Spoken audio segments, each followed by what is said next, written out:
We'll call the August 19, 2021 Reno County Planning Commission to order. Staff, will you call the roll? Martin. Here. Seltzer. Macklin. Here. Buchanan. Jorns. Yes. French. Here. And Gertson. Here. Thank you, everybody, for coming tonight. Board, I'll trust that you've reviewed your packets you received earlier this week. In those packets were the minutes from our July 15 meeting. Got a chance to review them. The chair would entertain a motion. Mr. Chairman, I move for acceptance of the minutes as submitted for the July meeting. I'll second that. Been moved and seconded. Any discussion? All in favor of approving the minutes from July 15 meeting, say aye. Aye. All opposed, same sign. July 15 minutes are approved.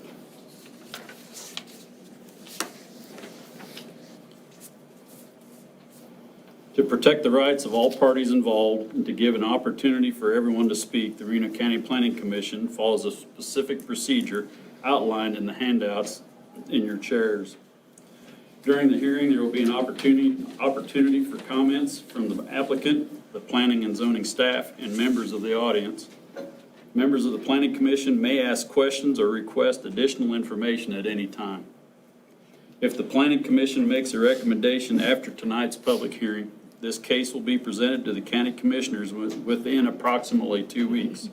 Mark will notify the applicant of the date. Anyone else who is interested can contact Mark or the County Commission for the exact date. Regardless of whether or not the Planning Commission approves or disapproves of the proposed conditional use permit, it is possible to file a protest regarding this decision. Please contact the planning staff for the process that must be used to file a protest. We have old business concerning case number 2021-07. A request by T Real Estate LLC, the applicant Mid-States Materials, for a conditional use permit to establish an aggregate storage yard on land zone agricultural land district. Property is located on the east side of North Wilson Road, approximately 1,200 feet south of the intersection of North Wilson Road and West Nickerson Boulevard. We tabled this in our July 15 meeting, and I would entertain a motion to take it off the table. Mr. Chairman, I move that we take this off the table for discussion. Second. Been moved and seconded. Staff, will you call the roll?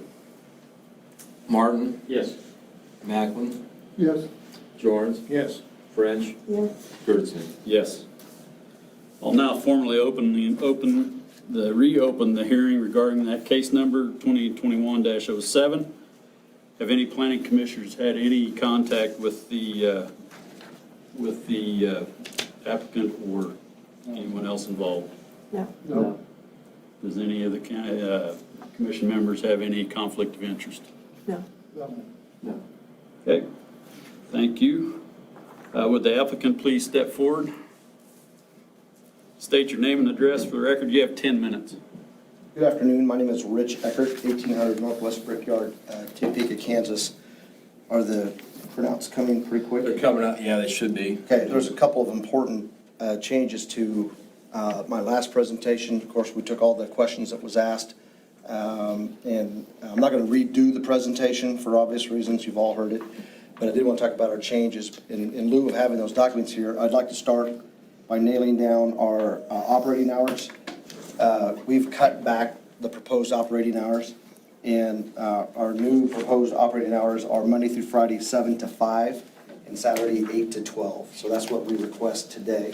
So and I know it's inconsistent in my application because we had a much bigger time frame, so please let's use those operating hours, and we'll cut back from the original application. One thing I do want to go over while we're passing that out, I know that there's a fear of the trucking and a fear of the traffic and everything else, so I would like to address that real quick. I went back and looked at our Ness County operation, our Ness County Stone Yard, and you had pictures of that in the presentation. in the year 2020, Ness City sold 17,000 tons of aggregate. That comes out by 25-ton dump trucks. There are 261 working days in a year, and when you do that math, we put 2.5 dump trucks a day on the road. We had several days in a row where absolutely no traffic left that site. If, in fact, Hutchison's, of course, bigger than Ness City, but if we were to double that number, and we would not get to 30,000 tons in our first year, maybe not even in our second year, we're still talking about 5 dump trucks a day on average. So I know there's been a lot of talk about semi-trucks and truck traffic decimating the roads and everything else, but I don't think our project is that big. And one of the reasons that we're able to make a profit and be there is how cheap it is to rail the rock. We couldn't do this if we had to drive it in from our nearest quarry. It wouldn't make monetary sense for a 30,000 ton a year sale. But because this is where the spur is located, and because we're able to use rail, we can get by with that little amount. Obviously, we hope that the business grows, but I don't want anybody in here thinking that we're going to be putting 30 and 40 semi-trucks or 30 or 40 dump trucks on the road each day. The math doesn't work that way. So I hope that helps some small bit. There will be no hazardous materials on site. There will be a loader, and then there will be a truck that have a diesel fuel tank on it for the loader. So there won't even be a permanent diesel tank on site. One of the things that I want to make clear is that rail structure, rail spurs are important public infrastructure. We kind of have to take the spurs where they are. The building of new spurs is pretty rare, and it's very expensive. I have 2 new slides that I want to show you. And I don't know, the pages aren't numbered, but this is the gas field that's to the north of Yagi. And then in between Yagi and our site, there was another rail spur. So within just a couple of miles of where we're at, there are 2 spurs that are much bigger than the one that we have. Obviously, One Oak has, or the predecessor to One Oak has developed their gas field, and Watco uses their activities on that second spur. Both of their activities are more intensive than ours, but they already exist and they're already in the neighborhood.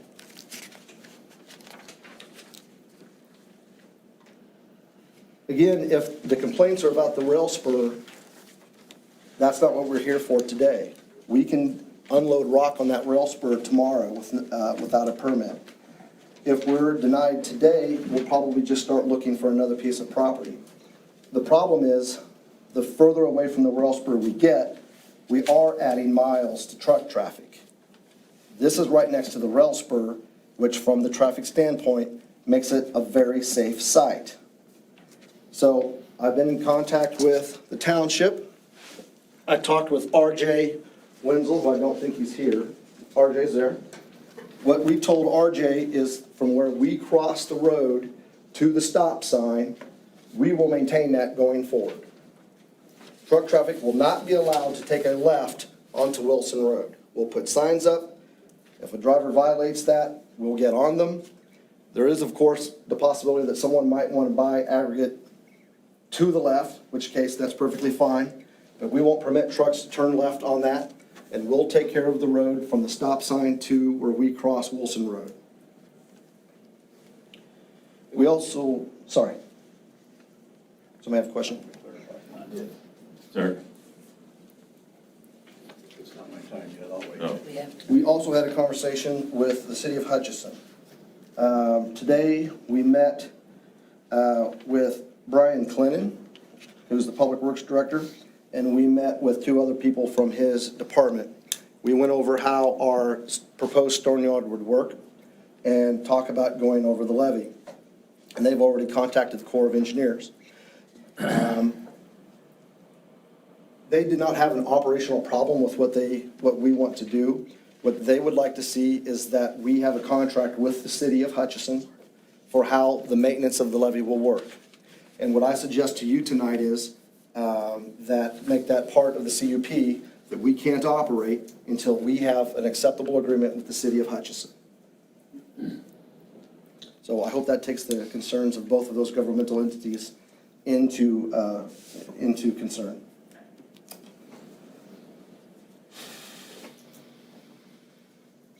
There's been some talk about the groundwater. I would just like to point out that there's no digging on this site. Nothing will penetrate the ground. The only product that will be there is limestone. Limestone is actually one of the products that they use to filter water. I personally use it to filter the inlet to my pond that I recently dug. It doesn't cause groundwater contamination. Limestone is literally put onto a lot of dirt roads in the state of Kansas, right next to people's waterways and ditches and everything else.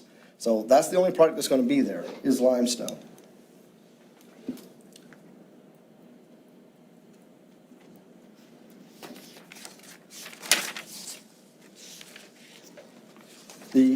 Another thing I would like to add is I want to talk about the economics of the situation just a bit.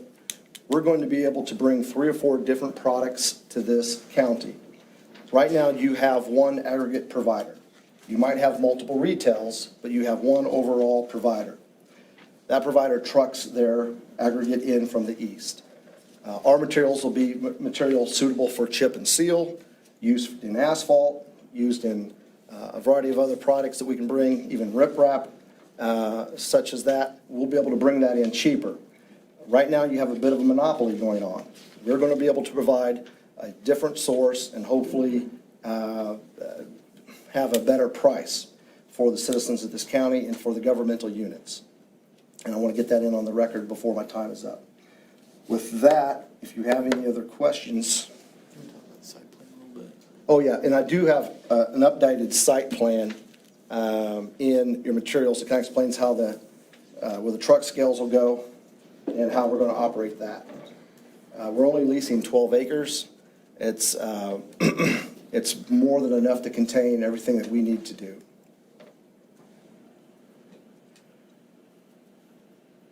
So just to clarify, you're gonna maintain the road from wherever your access point is off of Wilson Road into the storage site to, basically to the railroad tracks, And to the stop sign. to the stop sign? Yes, sir. That'll be our responsibility. Mr. Chairman, Yeah. I have a question. Could you explain, there's stop sign, you're showing stop signs for the trucks and truck crossing road. Could you explain how that traffic pattern works? I mean, previously it sounded like you were just going to come across the levee and down to an entrance on Wilson Road. Now it looks like maybe there's an entrance here on the north. Yeah, correct. So one of the things that we agreed to do is that we're not going to use Wilson Road. So we're going to use Watco's property. That's, Rocco owns that. We're going to cross the levee, use Watco's property to drive, what is that, southeast, and then we'll have an entrance onto the leased area, the stone yard, off of Watco's property. And then we will also have gates on either side of the road to secure the areas. So we'll build all the fencing, we'll build all the gates. So you'd cross the levee on Wilson Road, or No. you'd cross it at another point? No, we'll cross it on Watco's property.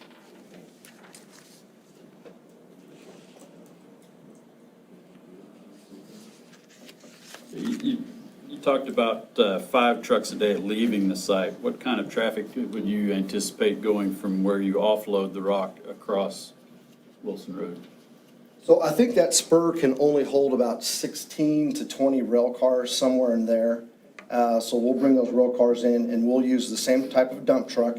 I know that there's a property dispute with Watco and a surrounding neighbor. We don't intend to get into that. We're not going to drive up into that disputed area. We're not going to use semi-trucks. There's a sufficient turnaround on the Watco site for our 25-ton dump trucks. So a rail car holds 80 tons? 100. About 100 tons per rail car. So it'll be 4 dump trucks per rail car. And those rail cars, I mean, they're not going to be coming in daily. They might not even be coming in weekly. If you're shipping out 4 or 5 loads a day maximum, that's about all the inputs you're gonna have as well. That's about one rail car a day. About one rail car a day. So 16 to 20 rail cars would be half a month. So you would be pretty busy for a couple of days offloading that material off the rail cars, but then that work is We done. we can offload that entire train in one day. I assume there's dust and noise and such affiliated with that process, but Well, not from the other days, there would be none. not from the aggregate, because that's all processed at the quarry. We're getting a finished, processed aggregate here. All that happens at the quarry site, which is southeast of Wichita. So from the product itself, no, you're not gonna be getting limestone dust whirling out of these cars and out of the dump trucks. It's already been processed. Now, we're aggregate, right? So the dust will be controlled on site, both on the Watco side and on this site by putting aggregate down. So those dump trucks aren't going on the dirt that's there now, the sandy material. Thank you. Let me go back to the traffic pattern.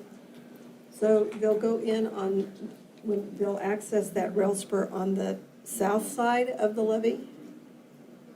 Is that correct? The rail spur is north and east of the levee. No, I'm sorry, north and west. Okay.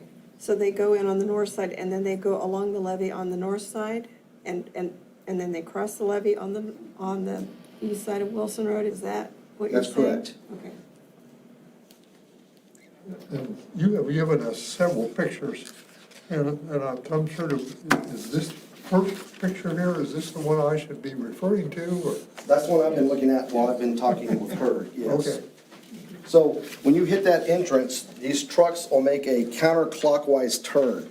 So they'll pick the material up, whatever they're hauling that day, AB3, whatever size they're hauling, go onto where we show the scales, and then they'll exit from there.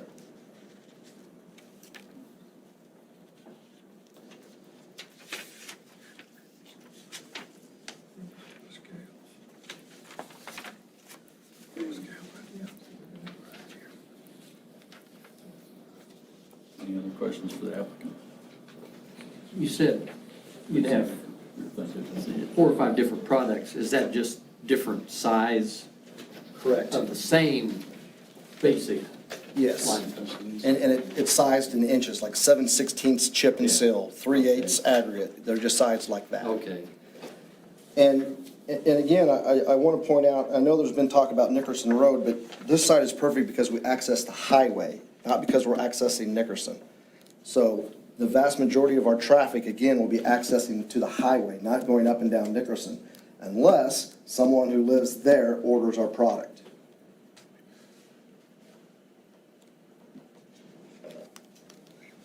If this site were to be moved further away, I mean, we could put a stone yard where nobody lives, I mean, but you're further away and you're extending truck miles and you're extending truck traffic.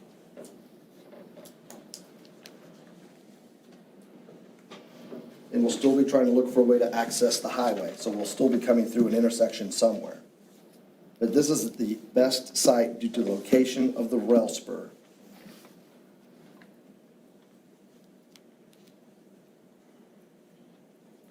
So someone coming over the levee, you're gonna have to watch that there could be a truck going across there on either side. That levee is pretty blind as you go up over that. You mean on our internals, on Watco's site? Mm-hmm. Yeah. Yeah. We'll control that. That'll be controlled access. But on Wilson Road, as you go over the levee, you can't see what's on the other side. You gotta stay to one side in order to go over that levee. And so if there's a truck going across, they're gonna have to be careful about a truck crossing on the other side. Yes. But That's like a quarter mile away. you've been out there, right? Right. So we're actually gonna build that up. That's gonna be part of our agreement with the city. He's So, talking about Wilson Road. If a truck, or if a vehicle is driving north on Wilson Road over the levee, you're worried about, obviously, Our truck's further further north, a truck crossing Wilson Road. Right. I do think there's It's like a quarter mile. more distance between the levee and That- our that's- truck crossing Wilson Road than maybe it looks like on a map, but That's a pretty substantial distance. You didn't know as you come over that levee, your visibility is pretty limited. It is. So then I'm just concerned about how close those trucks are gonna be as you come over that levee. We were out there about 3 hours today, and we saw one dump truck and one ag truck. That was it. In 3 hours, there were just 2 vehicles. And both of them are moving pretty slow.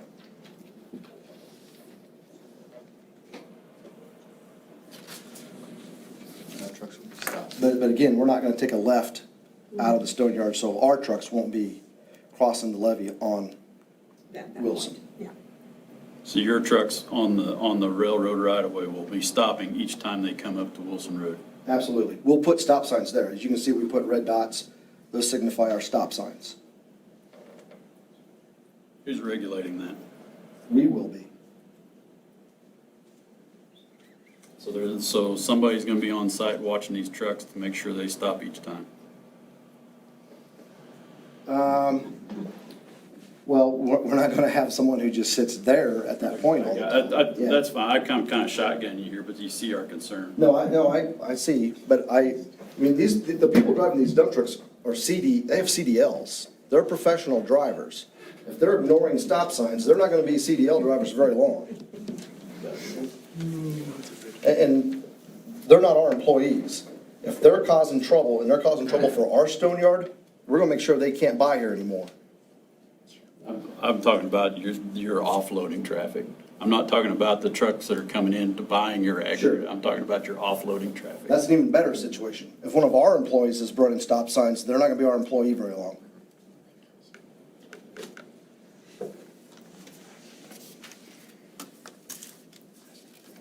How do the customers come in and out through that same north entrance? Correct. Okay. They'll drive down the right of way Correct. to the southeast and then come. Okay.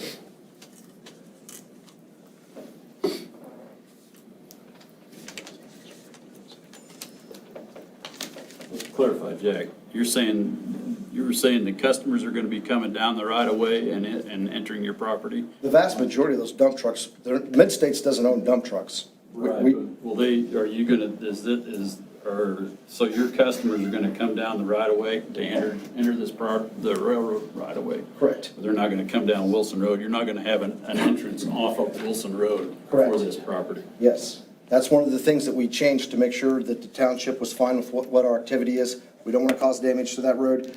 Then the levee does present a problem on Wilson if we did that. So it was clear that the safest thing to do was just to have that one entrance after the railroad tracks.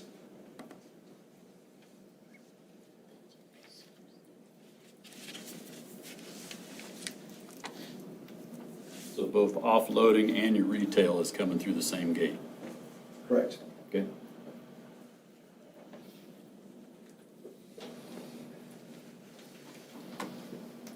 Any other questions for the applicant?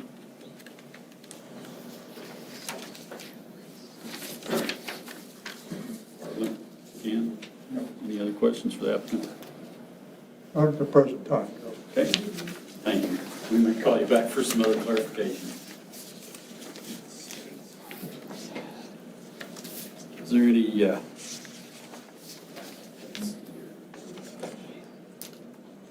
where I'm at here. Staff, do you have anything?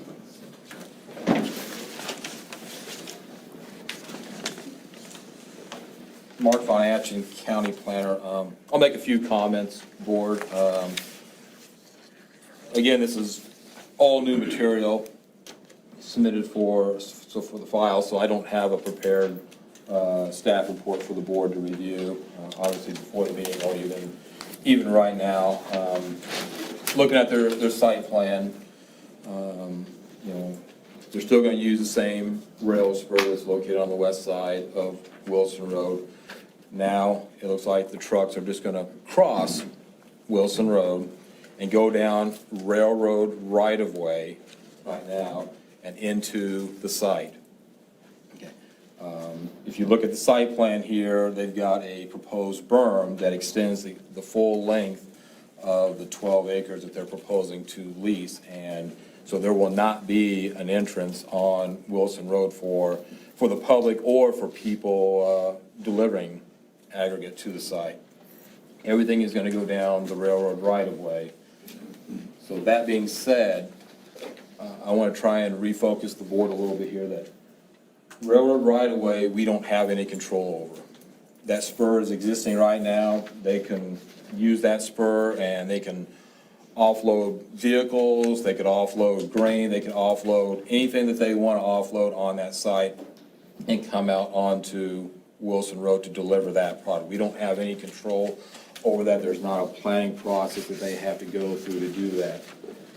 Likewise, same thing on the east or southeast side of Wilson Road, going southeast toward where their site is. Railroad right-of-way, again, we don't have any say on what they do with it. That's the railroad property. If they want to choose to let them use that as a driveway, that's the railroad's prerogative. What we're here tonight to focus on really is the land use on that 12 acres only. Is this an appropriate use for that piece of land, okay? That's really what the focus of the board should be, not how they're gonna get to it. Now, I will say, everything between, say, Wilson Road and where the levee is, that is all in the floodplain. South of that levee is protected by the levee, so in essence, there is no floodplain. There will be a lot of work to do, I think, on that end for them to be able to get proper state and local permits to do that. As you'd heard, they're gonna propose to have a drive over that levee, and so we're gonna wanna protect the city of Hutchinson's interest in that levee.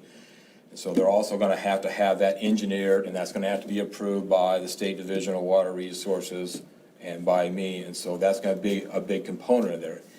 If that floodplain is changed by more than 1 foot based off of that, then there's a good chance that they may have to go through the letter of map revision process, which could be a somewhat lengthy process here.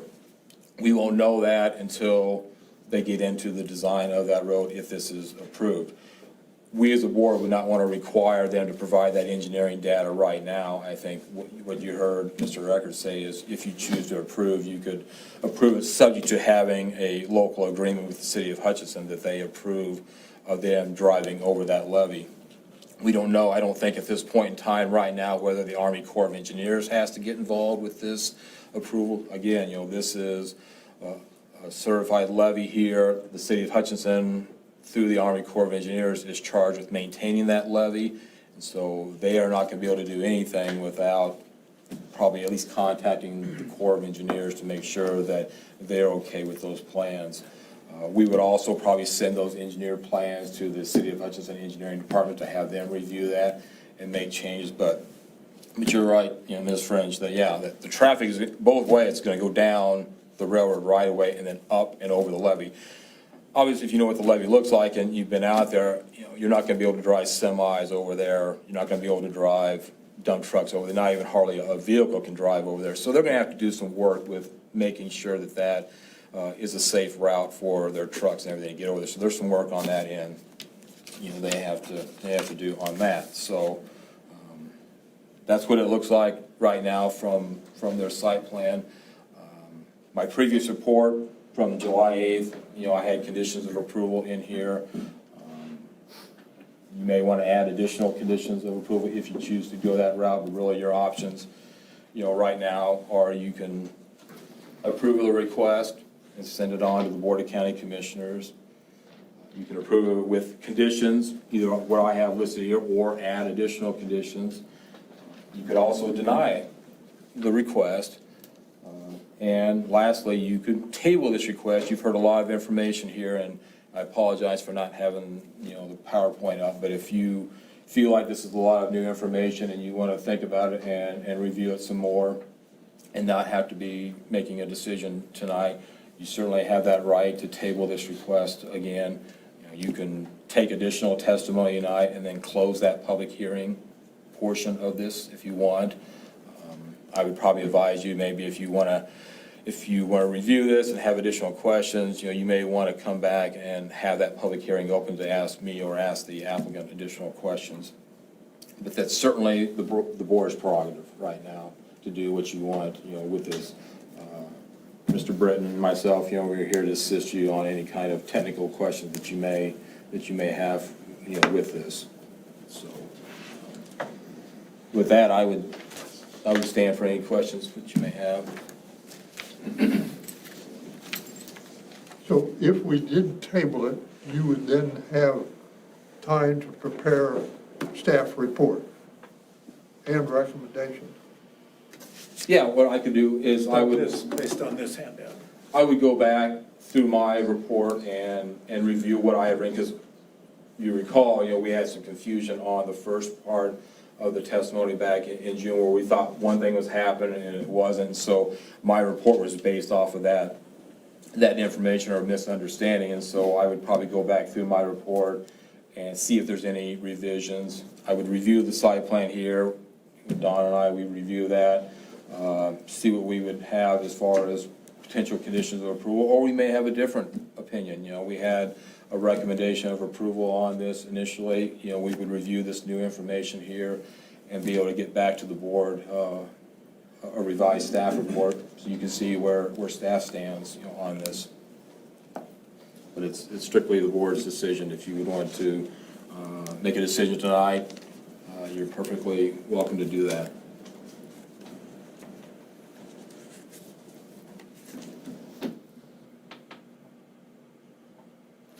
Question, point of order, just a little bit. If we choose to do,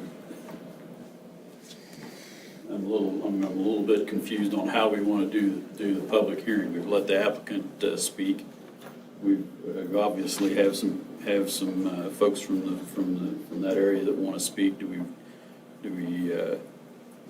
if we table it, their time to speak would be at the next scheduled meeting? Could be. Or how do we do that? I'm asking some guidance as Well, I think- chairman. I think right now you have a clear proposal I think everybody in the room is clear on what they are intending to do right now.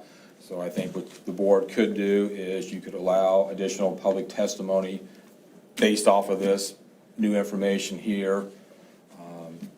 Get all your questions answered from the applicant, allow his rebuttal, allow me a rebuttal if you so choose, and then close the public hearing portion of this meeting. And then if you want to take all the information that you heard from the applicant, from myself, from the audience members, you can table it till September's meeting, and then based off of all that testimony that you heard, then you would come back in September. No more testimony from the applicant, no more testimony from the audience members. You could certainly ask myself or Donna a question on regulations or so, but no more testimony from me per se on that. And then you could make your recommendation, in September if you so choose. Mr. Chairman, a comment, if I may. I would be pleased to hear some comments from the gallery to see if we have alleviated any of the concerns that were raised. The applicant has done some work and notable work with visiting with the city of Hutchinson regarding the levy and with the township people to discuss some of the problems which were previously raised. I would like to know if we have satisfied some of the concerns here, if there are other concerns that still need to be worked on. It's your call as to how you wish to proceed. Any other comments? I guess I would second what Mr. Jones has voiced. When I said earlier, no comment at this time, I still don't have a terrible lot more. I'd like to know the people who live out there, what their thoughts are. I think it'd be helpful for us to hear tonight from everybody. It's fine. The reason I asked the question was just wanted to know how we would proceed if we went one way or the other. So, that sounds good. Any other questions for staff? I would also, Mr. Van Auken makes a report, and I appreciate his. I would also inquire of Mr. Britton if he has anything to add or delete about any concerns that he might have regarding traffic flow and dealing with that levy, or is that strictly outside of your scheme of, outside of your job contract or your job description? If that's totally up to the city, I assume it is, but if you have any other comments about this situation, I'd be I pleased. don't have anything at this time, and anything to do with the railroad right away or the levee would be the city and the railroad. Regarding traffic flows, that's all as best as good as it's gonna get, or as the best we can probably do in that situation. And I might add that if anybody in the audience or watching this, wants a copy of this PowerPoint, to just get a hold of me, contact me, and I'd be certainly pleased to provide them a copy of that. You're speaking of this. Yeah, and I apologize for not having the Wi-Fi in, so, thank you. Thank you. If there's anyone in the audience who would like to comment on this case, you have 5 minutes to comment. Please come forward to the podium one at a time, state your name and your address before commenting. In the interest of time, if you agree with the comments previously made by audience members, please don't repeat the comments. Simply state that you agree with the comments and then present new information if you have to the Planning Commission. Go ahead. I'm RJ Winslow, live here in South Hutch, and here representing Reno Township. I have been in contact and spoken with these gentlemen.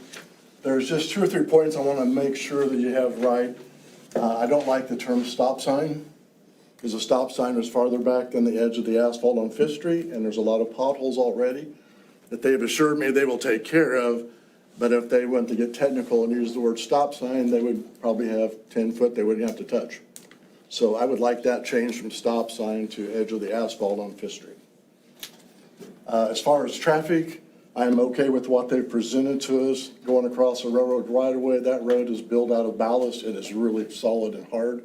I see no issues with that. I want to make sure on the signage that we've talked about, stop signs, no left turn signs, that's going to be on them. So I'd like to make sure that's clarified somewhere. And I'd also add, with any kind of increased traffic, they could always ask for a traffic study to see if we should slow the traffic down going over that dike to 20 or something, so you'd have a little bit more. And it may not pass, but the other dikes we have in our township have anywhere from 10 to a 20 mile an hour recommended speed up over the dike. So that would take care of anything coming from the south. So they have met all my demands, or all my concerns, I guess I should say, and I'm okay with what they've got so far. Thank you. I'm going to jump in. It won't take very long. My name's Curtis Nightingale. I live at 50 Detroit, South Hutch, but I'm here on a professional capacity. I'm the superintendent of schools for Nickerson, South Hutch. And I'm sure you guys have already considered these things, and I came a little bit late, so I missed part of so I hate to recover anything they talked about already. But I guess my biggest concerns would be related to if the county's prepared for the road repair and infrastructure requirements necessary to keep the roads in good shape so we don't end up with wear and tear on vehicles, primarily our buses. The added traffic on the highway, that we've got buses going down, so I'm thinking bus safety for students. I'm also thinking about road safety as it relates to a lot of teen drivers in that area. We've got kids driving to Nickerson, driving from South Hutch to Nickerson and back and forth there.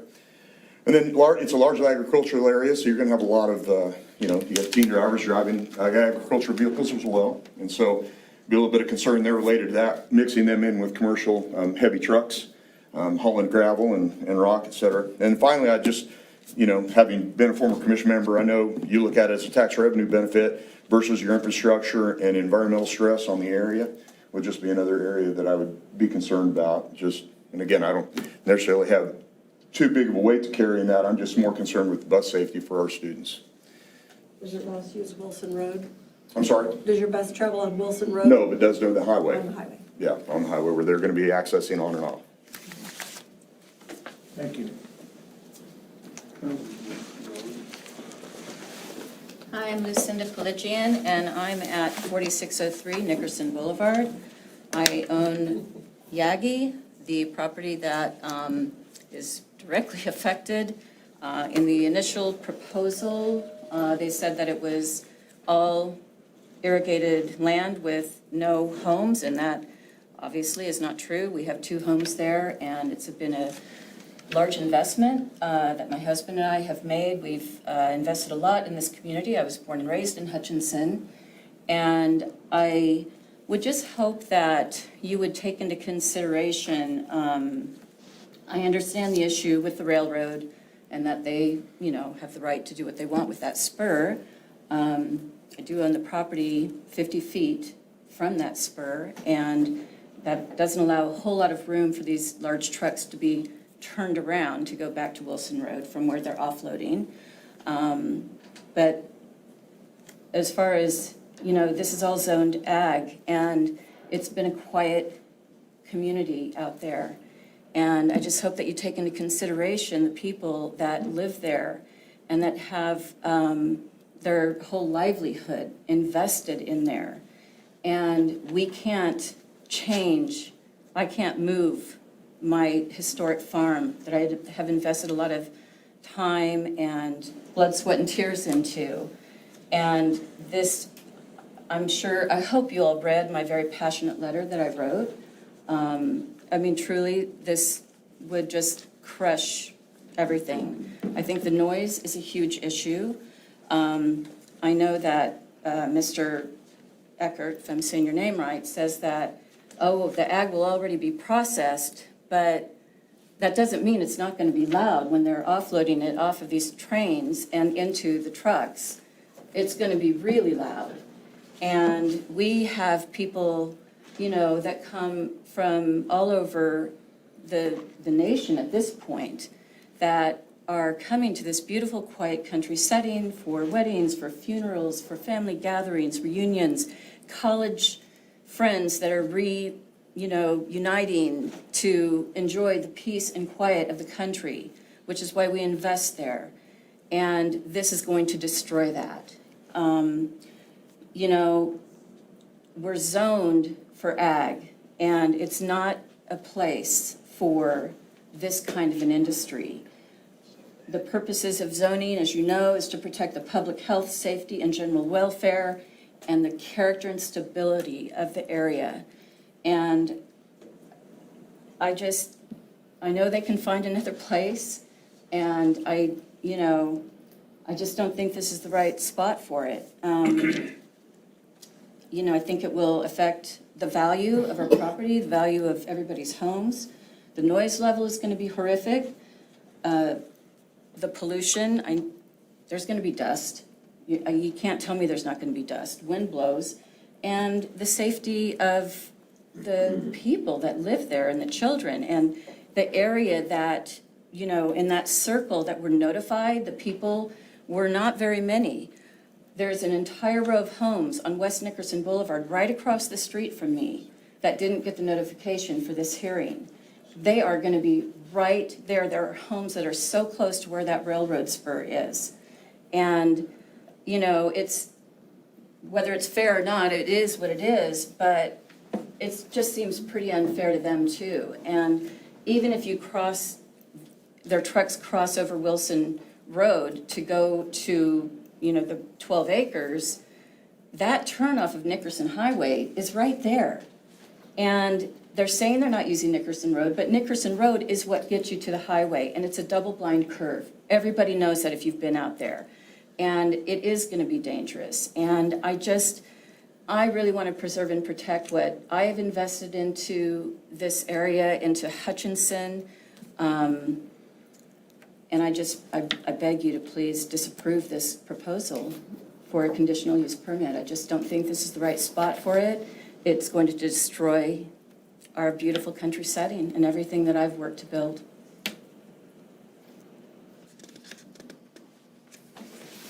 Excuse me. Can you show us on these pictures exactly where your property is in relation to? Sure can. Okay, I can actually show you my survey. okay. No, it doesn't show very well on here. Let me show you on that, because I think I gave mine away. Okay, why don't we look here? Yeah.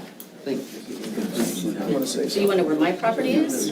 It's this way. Yes. I understand Yes. that. Yeah, I have 1,260 acres. Let me see if there's a full map here. So, You guys want to come look at this? well, this is all the short. I really, it doesn't show on that map, the houses. It doesn't? Okay. Chris Osmeyer is my farm manager, and he's really good with these maps. Do you mind if he steps up and shows you? Is that okay? Because Out of the site plan, Mr. Martin, yeah, the houses aren't shown. Yeah, no. They're about Yeah. 8/10, I think, of a mile away, Okay. what I measured. they're, yeah, so where the railroad spur is, the homes are like right there. Okay, because I went down this drive, or started down that road one day. The drive, It says yeah. Closed, or whatever. It's Private property? Yeah, private property. right. Yeah, So I didn't go any further. yeah, no, they're really close. Are most of your events evenings and weekends, or do you have some during weekdays? Well, people are renting mostly over the weekends, obviously. So pretty much from Thursday to Monday, Okay. yeah. Thanks. Any other questions?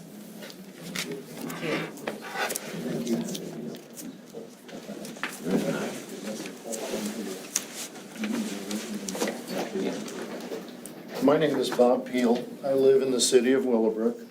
I've served on the city council for Willowbrook for the last 10 years.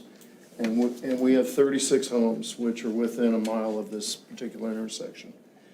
We surveyed every one of our residents, and 100% said they did not want this project. It's so important to our residents that all the city council members are here also. And there was a multitude of different reasons. You know, we can hear every train that unhooks or hooks. This is going to increase noise. Obviously, as Lucinda said, the dust is going to be an issue. We're in a transformation at Willowbrook. We've had 8 homes sold in the last year, and all of a sudden, we've got a lot of teenage drivers that are going to be challenged just getting from Willowbrook to Hutchinson, no less dodging anything along the way. So we were highly against this project. The other thing is that my family's operated a business in this city for 85 years. And I take real exception to the fact that he thinks that there's a monopoly. It's hard to do business in Reno County. And I'm not sure where the city or the county is going to gain any economic benefit from them coming in. And I'd like to support our local Reno County people instead of inviting somebody that's probably not going to spend a lot of money with us or hire employees from this city. So if you'd like, you know, any more, so we could have written requests from all of our residents, but 100% of Willowbrook is against this project.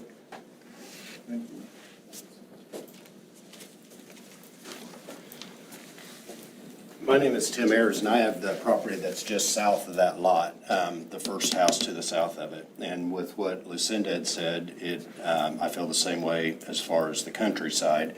But that aside, the safety, I know of 3 rollover accidents on Wilson Road between that dike, just past the dike, just south of the dike. It's amazed me since I've lived out there how many wrecks and how many people end up in the ditch on that dirt road. And I'm sure a lot of them are kids, you know, because as soon as they hit that dirt road, you can, every morning when I leave, I see fishtailing down that road, and a lot of times you see them go off into the ditch.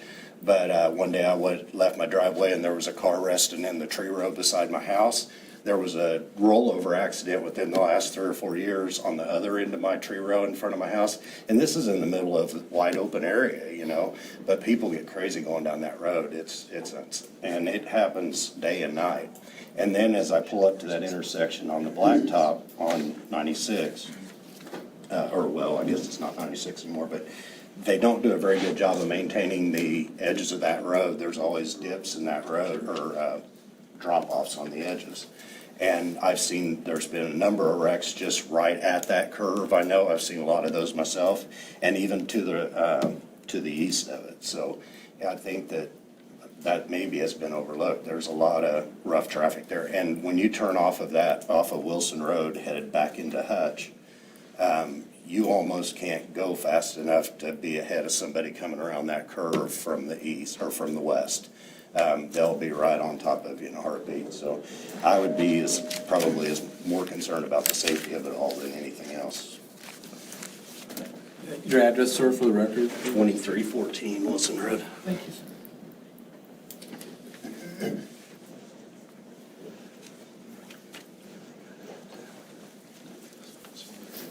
I'm Jay Schrock, also live in Willowbrook. Of course, agree with everything Bob said. The only question that I would have is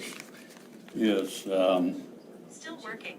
they said they're not going to use Wilson Road or Nickerson Boulevard. There's no way they can get to the highway without using that, so who's going to do the maintenance on that? With all those semis coming and hitting Wilson Road, that road isn't really made for that kind of traffic. And that's a very, very dangerous intersection the way it is now. You had all them school buses coming around there and everything, and you're going to add all this traffic. It's just a very dangerous thing, and who's going to maintain Wilson Road, Nickerson Boulevard?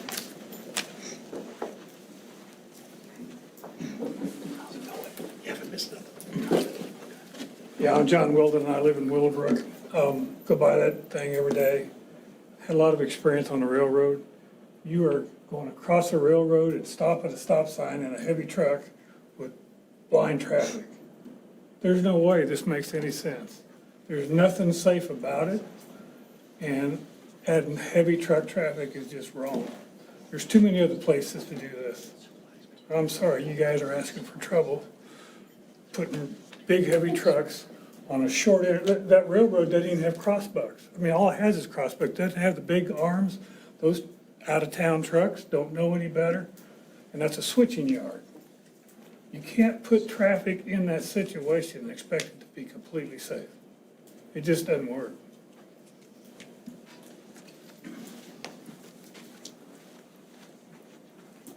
I'm Kathy Burrell, and I manage the Yagi property for my sister, not the farm part. But they purchased it, I believe, in 2015. 16, and I'm out there every day, multiple times a day, and there's only been one time for one summer that anything has ever been offloaded at that spur.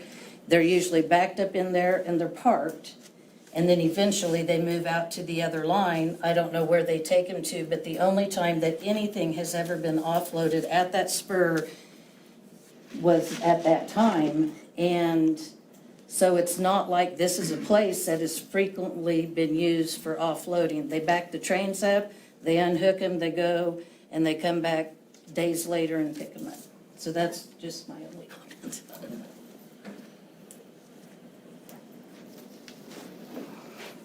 Jerry Moore, 4414 Nickerson Boulevard. I just want to say I agree with all the safety concerns. You're asking for a death of a kid probably. My biggest concern is this 1,000-foot notification thing for these meetings. I live the second house past our office on Nickerson Boulevard. I'm right across from where all this is going to happen. I was not notified. If it wasn't for getting a letter from my neighbor, I wouldn't have known any of this was even happening. So I don't know if that's a state law, county thing you guys do or what, but I think you need to take in consideration. I know everybody down, up and down where I'm at never got notified. I think you need to change that policy. That's my biggest concern about this whole thing. The safety on this is really not good. I can answer that.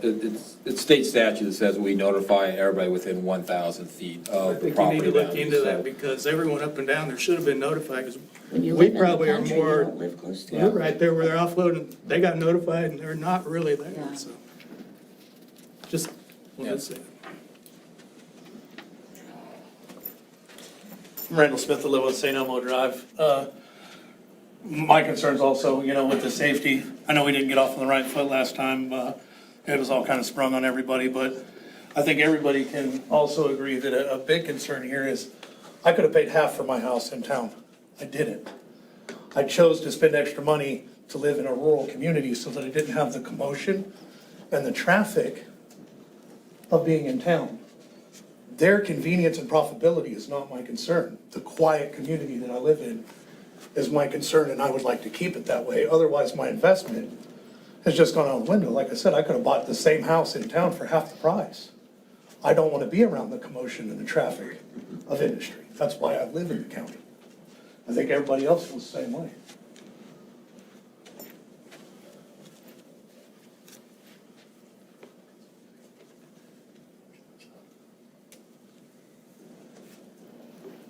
Any other comments from?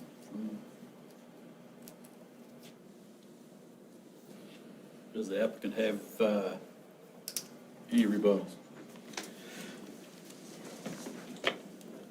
I appreciate everything that everybody said, and I know that this is an issue that they care deeply about, and thank you for coming. It makes us better to hear your comments, and I do want you to believe that, although you probably think that we're just a harsh corporate face, so I do appreciate that.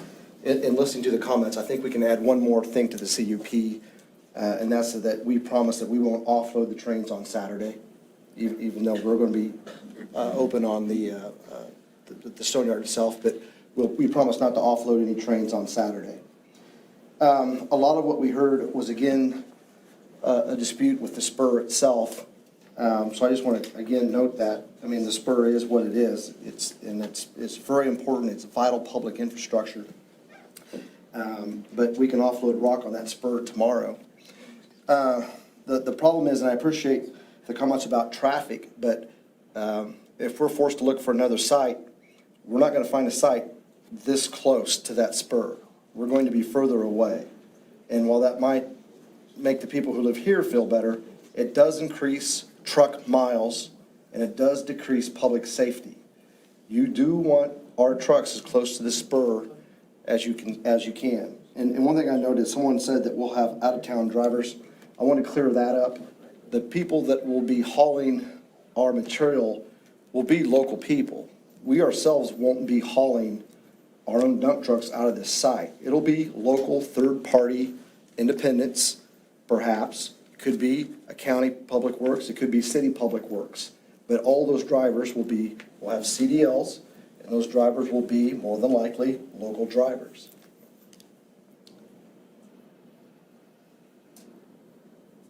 Other than that, I think we've covered everything else that there is there. Again, I know that there's talk about some wrecks south of the levee, but we won't have any trucks south of the levee. We'll be on the other side of that levee. And I do know that a couple of times people have said those are blind curves, but I was out there today. I encourage you to drive out there if you haven't been out there. The sight lines are clear and they're appropriate in length, or else it wouldn't have been engineered the way that it is. Those are on-ramps for a highway. I imagine that's a KDOT highway, if I'm correct. Used to be. It used to be. County. Does it? County highway. But KDOT was the original design. So that original design has clear sight lines. So with that, if you have any questions, I'll sit down.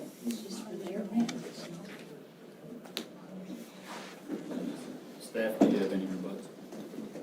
I have no further comment, Mr. Chairman. I have one question for Okay. Mark.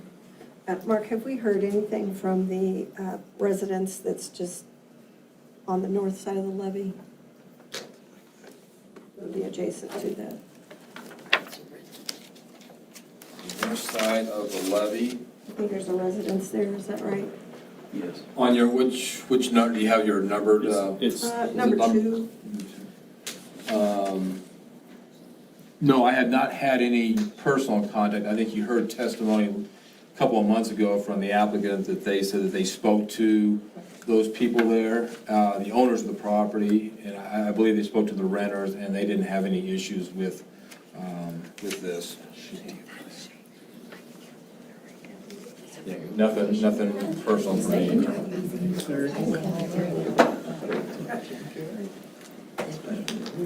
Commission, do you have any other questions for the applicant or staff? Russ, can I ask something? I'd like to address these guys. You mentioned that Webco spur, they're a mile west. Is there any reason why you can't access that spur? To the northwest? Straight northwest, yeah. 1 mile. Yeah, wait, sure. Yeah. Yeah, he's talking about the other 2 spurs that I pointed out in your materials, and I put those in the materials to show the development that happens around rail spurs, and so you can see that stuff is already developed. The answer to your question is, those spurs aren't close to the highway access like this is. So this has the ramps to the highway. There, we would actually have to drive, I believe it's still Nickerson up there. I think it would cause us to be 2 miles We would have to drive about 1.5 miles, 2 miles on Nickerson to come back to the same on-ramp. So you don't, you aren't going to use the Yagi rail, which is 200 or 300 feet off off Old Nickerson Boulevard. I'm not quite for sure what you're saying. All three of those Into Wilson spurs, Road, the end of Yagi Road. all three of these spurs are owned by Watco. Right. The Skoll, Well- Southern Kansas, Oklahoma line. The one off of Yagi, I think, is still owned by Mark Wright. He built and paid for that several years ago. Could be. Well, we're not using that one, Right. so. Well, that is the one you're using. And that Webco one at the end of You said Yagi Road. Webco, you mean Watco? Watco. Okay. At the end of Yagi Road, it's serves- less than a block. It serves the propane field, the gas field? No. Those are the only three that we've looked at. Well, right at the end of the Webco train yard out there, their offices and stuff, there's an access road. It's the end of Yagi. That is where every pipe company that's ever put a pipeline in Reno County stores their pipe out there. Yes. It's a big facility. Yes. Lots of property, easy access, no problem with getting onto straight roadways. What is the problem with that? I don't mean to be facetious about this, but have you ever tried to deal with a gas company before? Yes, I have, actually.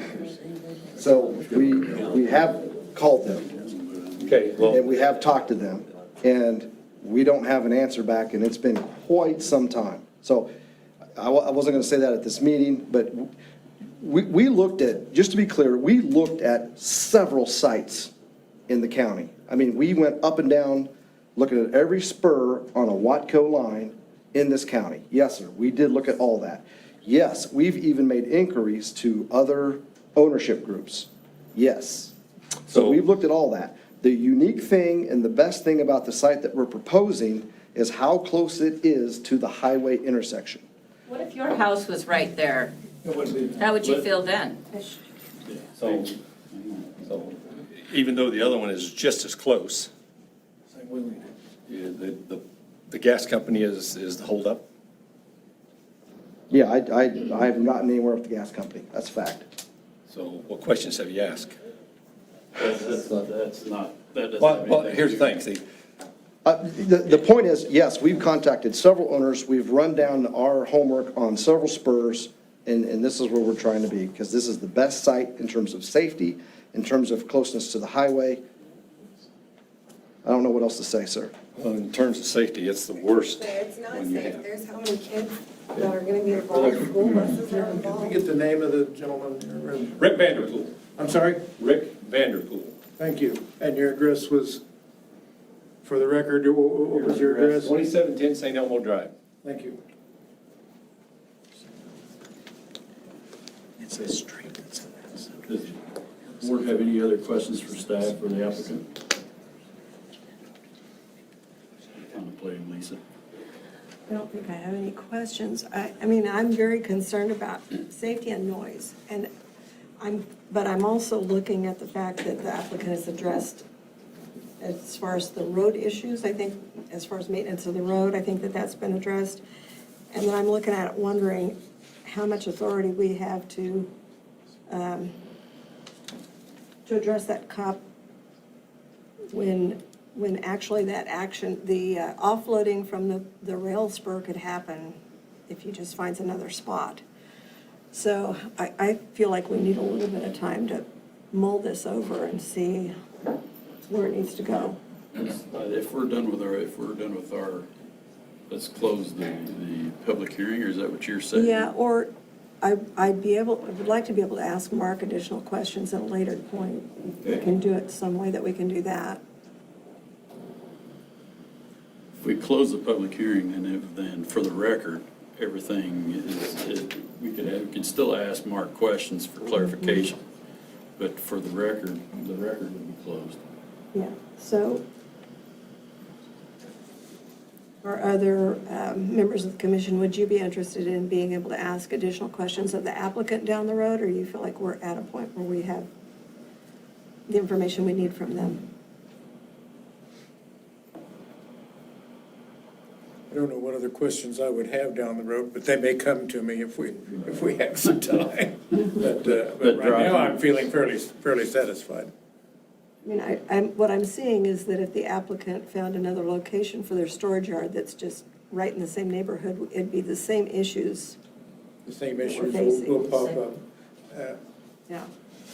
Am I correct? You intend to use this spur, no matter what happens, but you may, if we were to turn down this, if this proposal was rejected, if this conditional use permit was rejected, you would look for another property, but you would probably use this spur and then have to truck farther to a different property, or would you still be looking for a different spur? No, this is still the best spur. And you've been anticipate that you will use this spur. Correct. But you would offload the material and then you'd have to haul it to a different location. My spur in 3 states. I guess we have a couple options. We can close the public hearing. My name's Mike Shafter. I'm also from Willowbrook. I don't want to be repetitious because I know there's been a lot of comments made this evening, but I've yet to hear anything how this is going to be of benefit to Reno County. All I see is it's a detriment for other things that have been mentioned, whether it's a safety hazard, the wear and tear on Fifth Street, Wilson Road, Nickerson, whatever it is, or whatever roads are involved in this. I've lived in Willowbrook about 13 years, and the traffic on Fifth Street and around Wilson Road has increased amazingly amount. And this is just going to add to the confusion and the safety involved, and we'd just like to see the commission not approve this. You do recognize that we don't have any control over them offloading off that spur and trucking from there. I understand that.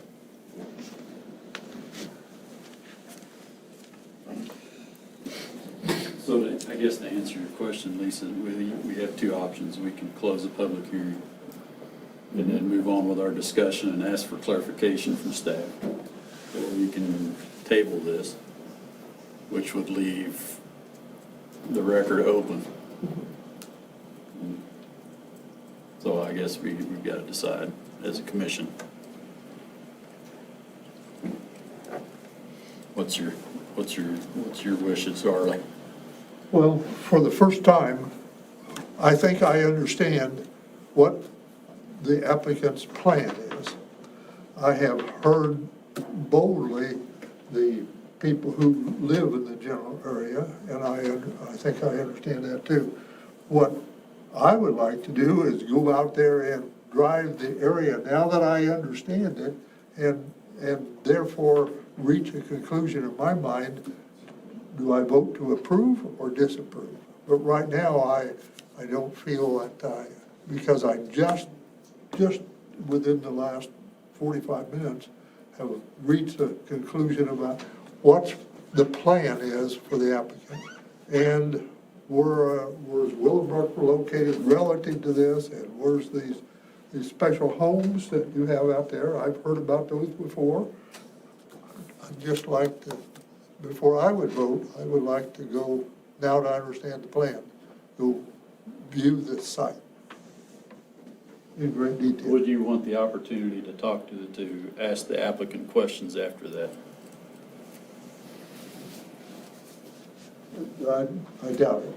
I think I would reach a conclusion is, yes, I vote to approve the applicant's application, or I would be a vote to deny after I did that. Okay. Jack? I'd like to go back out there again and look at them. Would you want the ability to ask any more questions? Possibly, yeah.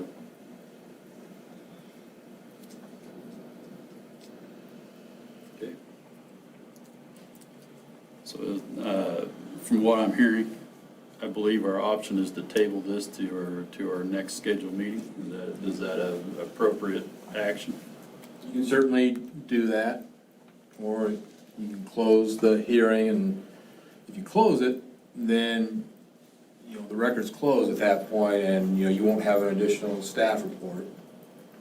it'd be up to the board to decide what they want to do, deny, recommend, approve, come up with your own conditions of approval. Staff would obviously be able to assist you on wording and stuff like that, but you wouldn't be taking additional testimony from staff or the applicant or the public at that point in time.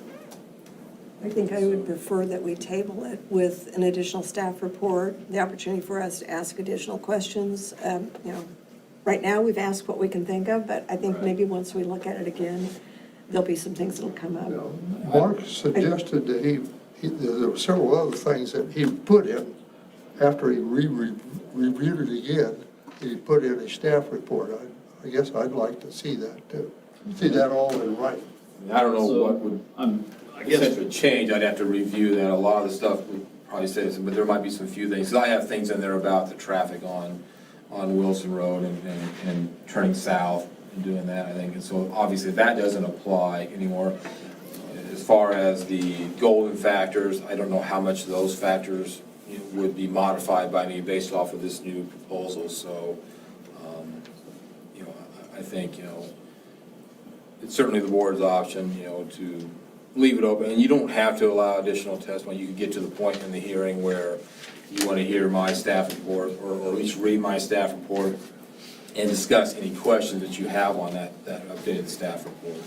That staff report would be entered into the record at that point in time for the applicant to see. I have gained, in the time I've been here, great respect for staff reports that comes from Mark's office. I'm just thinking, it was much like a straw poll, from what I understand from this commission, that it's, I'll entertain a motion to table this to our next, and include a new staff report to review before our next meeting. I would move to table this case until the next meeting with an additional staff report from the county planner. I second that motion. Been moved and seconded. Just for the record, I would ask you to modify the September the 16th at 4:30 p.m. Make that addition. And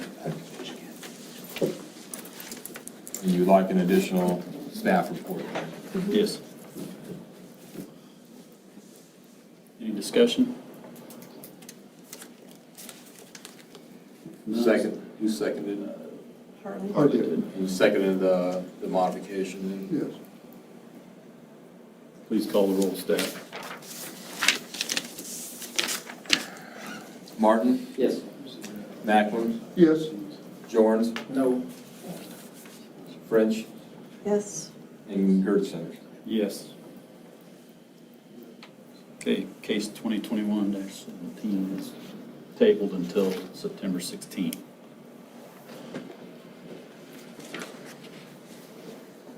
May I ask a question, sir? Yes. Mr. Britton, I'm going to pick on you again. I apologize for, a number of folks raised the issue of safety and such. Are there things that come to your mind that are things that Reno County can do to manage some of those safety issues or to modify those, even if it involves petitioning KDOT for different speed limits in a particular area, or if it affects Reno County to the point of where we need to post different speed limits in some of those areas along Wilson Road, so where these folks indicated they had traffic concerns? Are there things that are available to us or to Reno County government to deal with or to assist with some of those concerns? If there was a traffic issue because of the volume of traffic it's going to create, then the Reno County would put out traffic counters.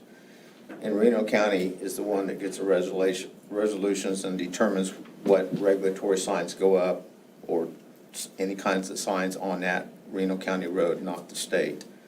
So yeah, there's things that we could look into and address the concerns and have an engineering study done to see if anything else could be done. So yes, there's things that can be done. And as far as the maintenance of the Blacktop Road, that is solely on Reno County and me. And anything as far as the drop off in the township road is up to the township. but they have an agreement with the applicant that they're gonna maintain that, so. But yes, as far as signage and traffic studies and all that, that's Reno County. And do you share the concerns that these folks have, or do you think it's maybe not as bad as they've indicated? Or is it something you want to go out and look at again yourself, or do we need to study, I guess, the traffic issues here that were raised?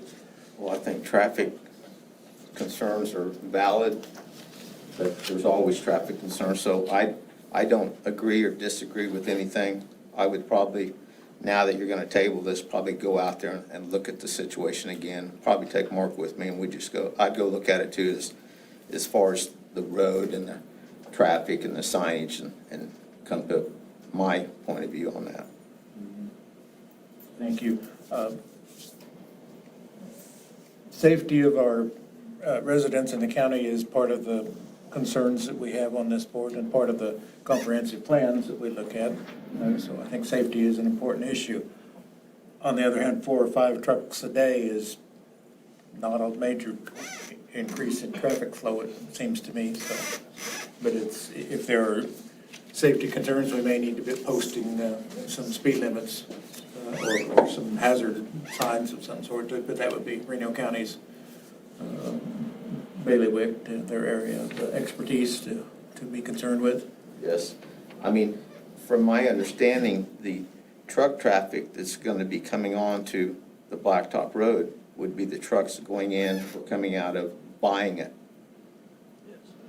And not anything to do with the business offloading. So I don't know how much that traffic's gonna be. Thank you, appreciate your help. Okay. All right, we'll move on to our next case this evening.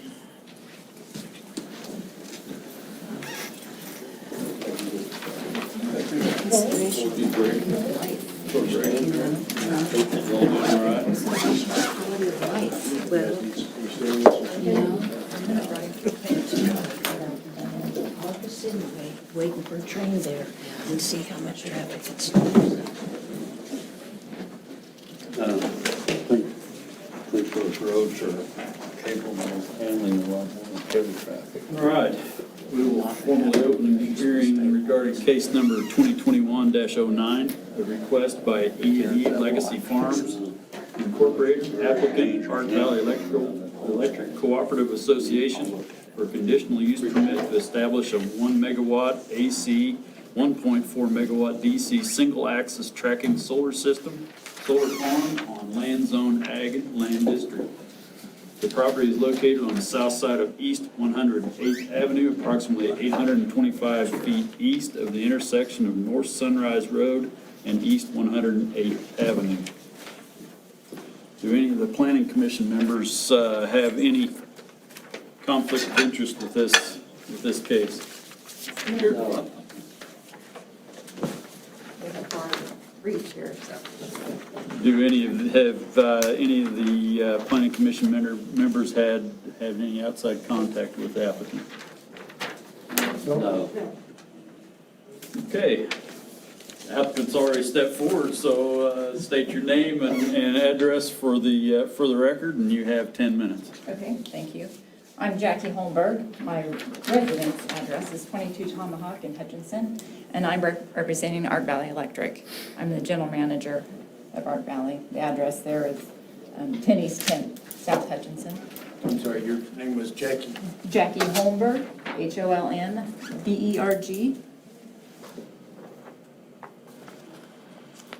Thank you. Can everyone hear me okay? Art Valley Electric Cooperative is a not-for-profit electric distribution cooperative. We provide service to 3,200 members with 5,200 active services.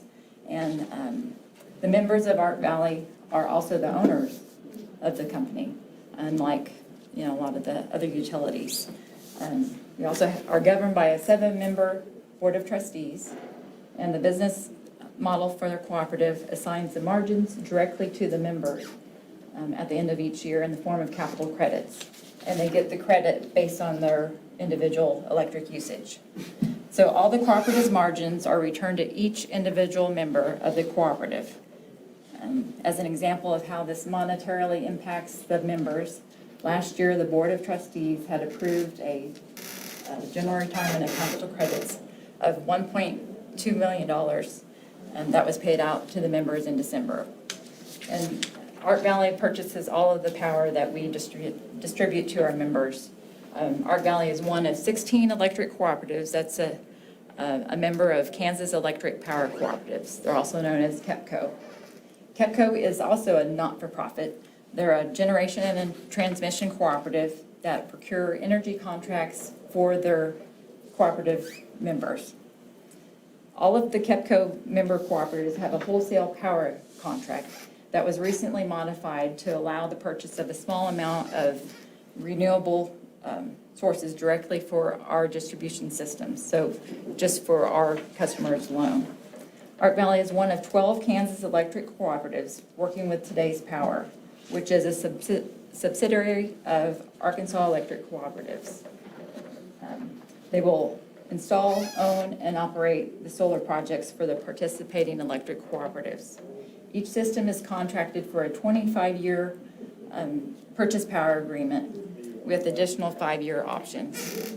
All systems under the program are limited to the KEPCO, by the KEPCO power contract to 1 megawatt in size, so it will not grow. There will be low upfront costs associated with the development of the solar installation and interconnection to each of the distribution systems. The cooperatives will be responsible for purchasing all of the electricity that's generated by the solar arrays. And the energy will be used by the local members. A solar installation that Art Valley is coming before you today for a conditional use permit will be located on the northeastern area of Reno County, just east of the highway, and that's what your map shows. There's just a small speck at the Reno County, McPherson County line, just east of the highway. It's marked as AVEC Sunrise Solar. It will be less than 9 acres and will include approximately 3,500 solar panels mounted on a single axis tracking system. The system will be designed to maximize solar energy production during the cooperative's peak demand hours, which is the summer months from 3 p.m. to 6 p.m. when the power is the most expensive. The energy produced by the solar project will be distributed to the 837 members supplied by that substation in that area. And that's what your map shows, is the area that will receive that power. And 541 of those are Reno County users. By working together with other Kansas cooperatives, this unique, limited time opportunity for this agreement is available through economies of scale. The purchase power agreement with Today's Power will benefit Art Valley members by providing price for electricity that is lower than what we can pay for our wholesale contract currently. But the biggest savings will be recognized by that peak reduction during those peak hours. Saving money on the wholesale cost of electricity by managing that peak demand will reduce our power costs for our members. And as I mentioned, because all of our margins are returned to the members, any savings from the solar installation will directly benefit each and every one of our members. And I'd be happy to entertain any questions that you may have. You typically get all of your power from KEPCO? They just procure the contracts from us. A good portion of that comes from Evergy. Why does KEPCO limit you to 1% of your usage from renewables?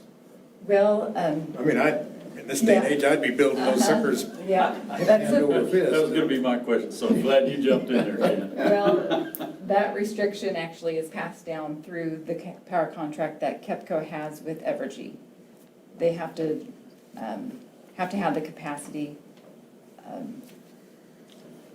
for the power plants that they have, so that's a restriction that they placed on KEPCO us. has some generating capability of their own.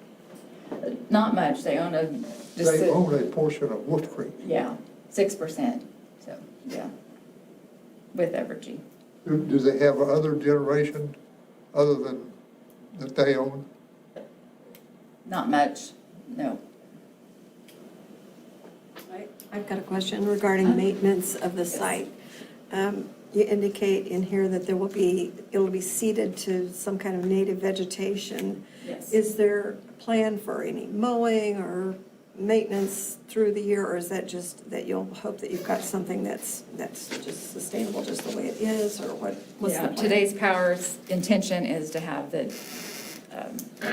to be low, you know, they don't want to shade any of the panels, of course, so if it needs mowed, they'll mow it, because they have to get the most out of that system, and there's some assurances on that production as well, so they'll have to meet those guidelines. What about, I'm just regular maintenance, like trimming weeds that grow up along in the chain link fence or whatever, things like that, is that? It'll be sprayed.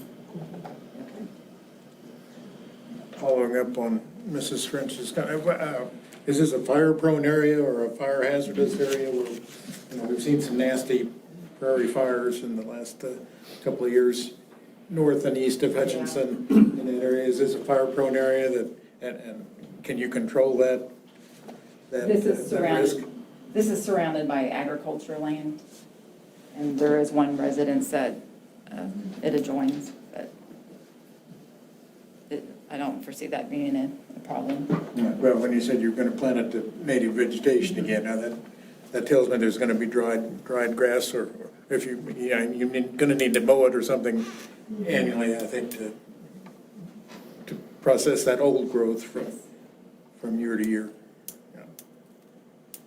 This site is 8.5, 9 acres. Is there any anticipation of expanding that site? No, we won't be able to. I mean, even if we wanted to.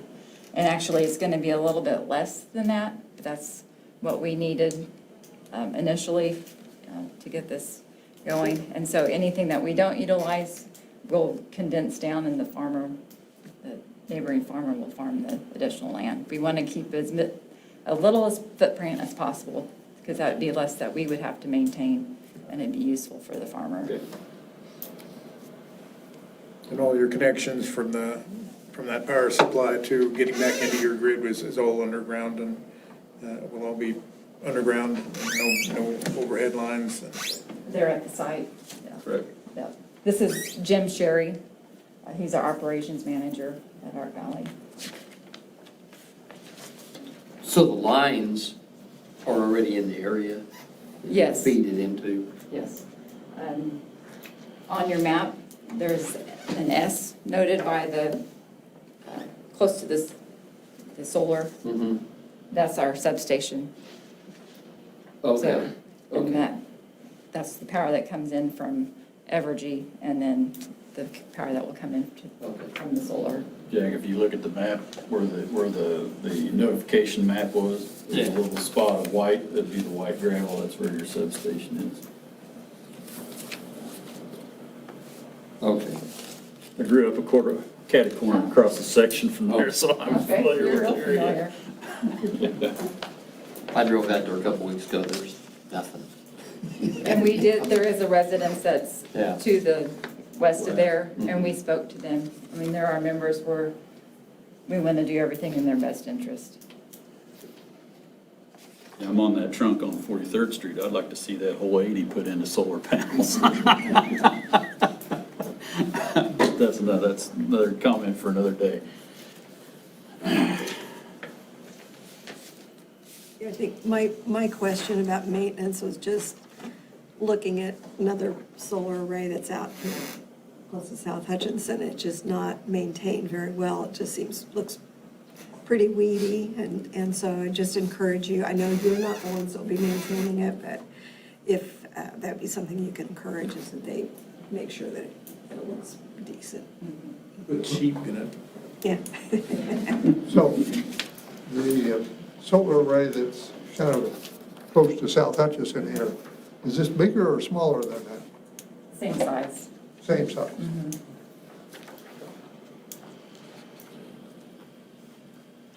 Any other questions for the applicant? Thank you. Okay, thank you for your time. You have something? Arlen, got something to that? Well, that come into existence before I was on this commission. Is that in the county, and did we go through that process? No, it's in South Hutch's extraterritorial zoning jurisdiction, so it didn't come before this board. Okay, thank you. Thanks. Thank you. Who does it belong to? Evergy. Okay. Well, Linda.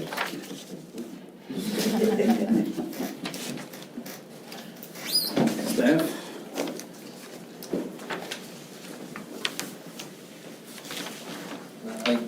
Ms. Holmberg did a very good job of, in her write-up and in her explanation tonight, so I don't think I have really too much, more to add for the board. I try and summarize, my report that this is only 1 megawatt of power, and the power is going to benefit their customers. It's not going to be sold out of market. The site plan you saw showed how everything is going to be lined up. You're going to have 2 rows, essentially, with a grand total of 3,500 arrays out there. We sent notices to all those people surrounding the area, didn't get any comments. You did see a comment, written comment that was submitted after I mailed your packet, somebody supporting the project here. But our current regulations are really non-existent. It's an undefined type of land use. However, it is a type of land use that is not residential or agricultural in nature, so it does require this conditional use permit process to be able to go through here. Their site plan, although may be hard to see, did show setbacks that they're going to have. They're looking at essentially 50 foot off of the right of way, which is typically what we require even for like a house. On one side, you've got a 30-foot setback, and then on the west side, you got a 75, 76-foot setback, so they're plenty away from their property lines. Things like parking stalls aren't required. They're not going to have any signs out there. There's going to be no lights out there for this to interfere with any of the residences here. So I did not see any concerns with that. Looking through, our 9 factors, 11 factors that we have to review for all cases. You see my write-up there. I don't think I really need to go through a lot of these here. If you do have questions for me, I'd be happy to sit there and explain a little bit further for that. I did do some research, just general research on types of regulations that a lot of communities have. A lot of the communities were types that have building codes. So a lot of the conditions that they may have or items in their regulations didn't really apply to a situation where we don't, have building codes to enforce. A lot of the conditions of my approval, kind of came from those, but really no public comment from this aspect, and I didn't really see a lot of regulations that really apply to our situation, out in there. Might be a little bit different, with a large, 100, 200 megawatt type of solar farm. It might be something that we need to look at in the future for developing large corporate, solar farms like that, different regulations we need to do. But staff recommended approval of this by the 9 factors that you see. I did have nine conditions here for the record, that the property shall be developed according to the submitted site plan. Any expansion beyond that 8.6 acres, they would have to go through another conditional use permit. The conditional use permit will be approved by a submitted narrative, and I thought the narrative was very good. It kind of explained what they're going to do, both now to help develop the site, but also in the future should, this project end its life cycle, if you will. They'll talk about how they're going to tear down the area. And so the third one, transmission lines within the project area shall be installed below ground. That's typically what you see in a lot of these projects. Another typical condition that you would see is exterior surfaces should be a neutral color to kind of cut down on glare. One I put in here, I thought about this when the display of advertising signs on the parcel is prohibited. It could be a situation where you have somebody that wants to put up, a billboard because K61 highway is somewhat nearby.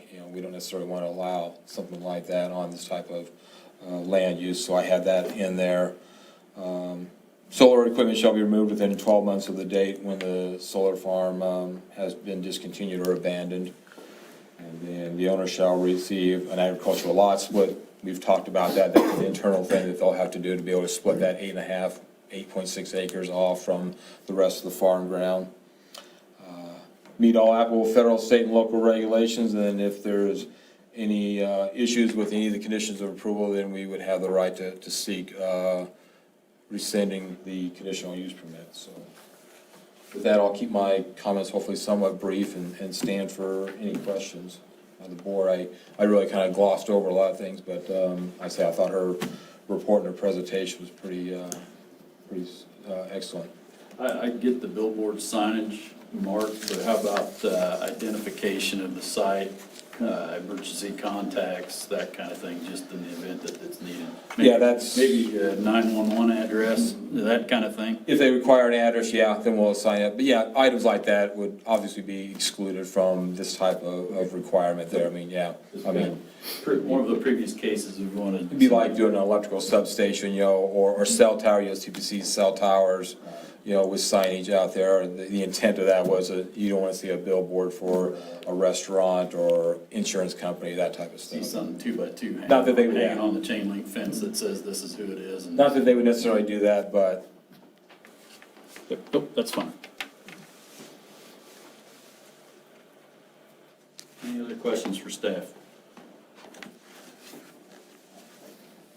I have a question for the applicant again, when it's appropriate. Appropriate right now. Mr. Van Offen mentioned the 9 conditions that he would like to see met.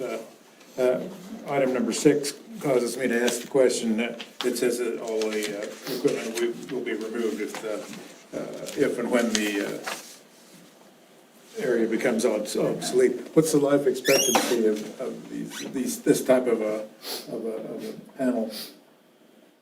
Well, at least 25 years. But You would anticipate, changing them out for new, improved, higher tech things at that time, or even sooner if it's Yeah. economically viable? some of the panels will go bad before 25 years, but today's power will have to replace those.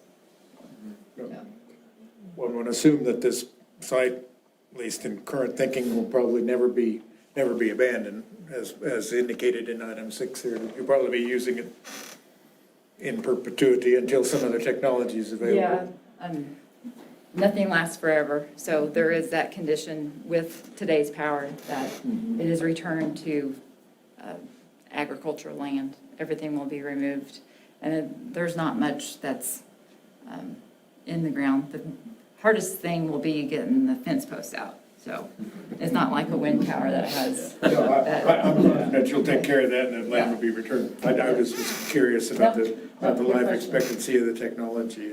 Gosh, I hope it goes on and on and on and gets improved henceforth and forevermore, and it continues to improve. And I wish you'd have room for another one right beside it. I guess we'll cross that bridge when you come to it, so. Thank you. I'm probably harassing you, I'm sorry.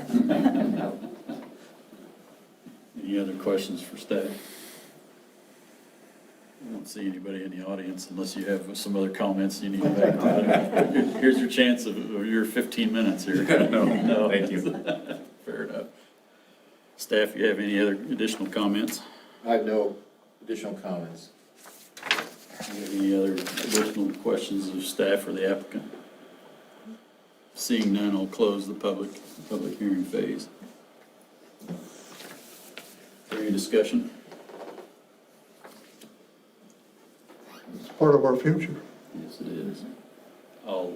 Chair will entertain a motion. I'm choose to have the privilege of moving that case number 2021-09, the request for ED to Legacy Farm LLC, applicant Arcali Electric Cooperative Association Incorporated, requesting a conditional use permit for the Reno County zoning regulations to establish a 1 megawatt AC single axis tracking solar system solar farm on a portion of a parcel of land zone AG, agricultural land district, be approved based upon the 9 factors and the 9 conditions listed in the staff report as heard at this public hearing.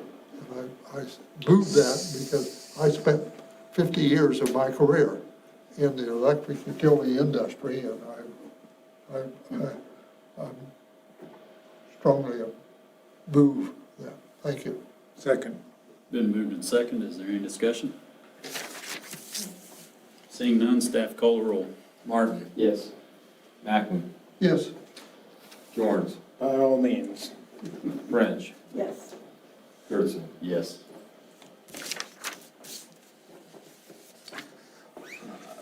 Case should be presented to the county commissioners on September 14th, which is a Tuesday morning. I'll be in contact with you on that, and you're welcome to attend and listen to that. It'll be similar to this without public testimony, though. Take it from there, but yeah, I'll get a hold of you. Okay, All right? thank you all very much. Thank you. Thank you very much. I'm better educated now than I was. Anxious to watch it being developed. All right, thank you. Okay. Next item of business is, as in the agenda, is discussion of possible action on setting a public hearing date for proposed text amendment to Article 15-109. That was the zoning regulations related to the 2,000 square foot maximum square footage accessory building. So, since we last met in July, I met with Joel Sullivan, and he had some suggestions, not too much in the language, just maybe in the organization, and, with Joe, he's like me, he's almost never satisfied with staff reports or anything, and constantly changes and finding little grammar stuff and everything. What I did in your packet board is, I hope you noticed the difference. I provided you draft 3, which was the draft that you approved in July in concept here. Draft 4 is what Joe suggested we go to. And really, like I say, no language or concept changes or anything like that. It was mainly kind of an organizational thing. He just kind of asked me, well, why are you repeating everything for parcels that are 2 acres or less, and then for the parcels that are greater than 2 acres? If you notice, there was like about 4 bullet points that were just kind of repeated, and they're kind of shown up here on your draft 3. And so he said, well, why don't you just consolidate that into one and create what we call like a letter C? So you'll have one statement in letter A that talks about parcels that are 2 acres or less. Letter B is going to be for the parcels that are greater than 2 acres. Parcels that are 2 acres or less get 2,000 square foot of accessory buildings. Parcels that are greater will have the 5,000. So that's your specific requirement right there. And then letter C are the general requirements where we talk about buildings that are less than 120 square feet are exempt, gazebos are exempt, buildings used for agricultural purposes are exempt. We put in that one the requirement, about if you're 2.5 acres or less, submit the deed for verification of your acreage. And so all he really did was just take all those general statements, instead of repeating them twice under 2 acres and greater than 2 acres, just put them all under one.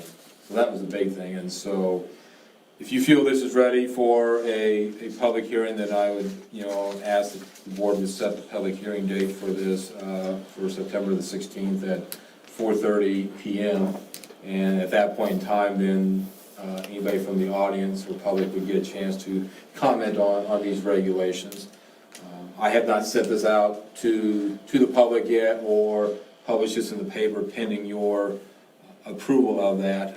If you shall choose to do that tonight, then I got about maybe an hour's worth of work after this meeting to do that, because we're right up against the deadline to do that. That's kind of the way it works, but I wanted to get your guys' thoughts. If you think this is ready, I think obviously at the public hearing, if you choose to set that, you still have that opportunity to make a change. If somebody from the public says something that we didn't think of, or if you see a typo or something like that, you still make a change at that public hearing. So is it 2 motions that you need? One to approve the draft, and another to set the hearing date, or can we do that all in one motion? I think you can do it all in one motion. It'd be fine to set the public hearing date for September the 16th at 4:30 here at the Public Works Building. if you think we're ready.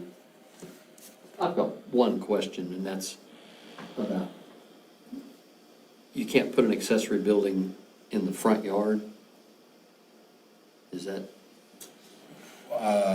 You talking about in front of your house? Yeah. The front yard? yeah, That regulation went away when we redid the okay, regulations in 2016, so yeah, you won't see anything here. All you have to do now is meet the setback requirements. Probably maybe when you constructed your house, Okay. and if you recall, yeah, we had that regulation where you could not build an accessory building in front of your Okay. house, and yeah, that went away in 2016. okay. This does say, though, no accessory building or you shall occupy a required front yard. So is that, Where are you looking? this is on draft 4, on page 2, right under the list of things that are considered accessory buildings and uses. Right above the special exceptions. Says no accessory building shall occupy a required front yard, except for basketball goals, flagpoles, and fences. I'm still not seeing it. That paragraph where everything's crossed out, except the first sentence. Oh, up above.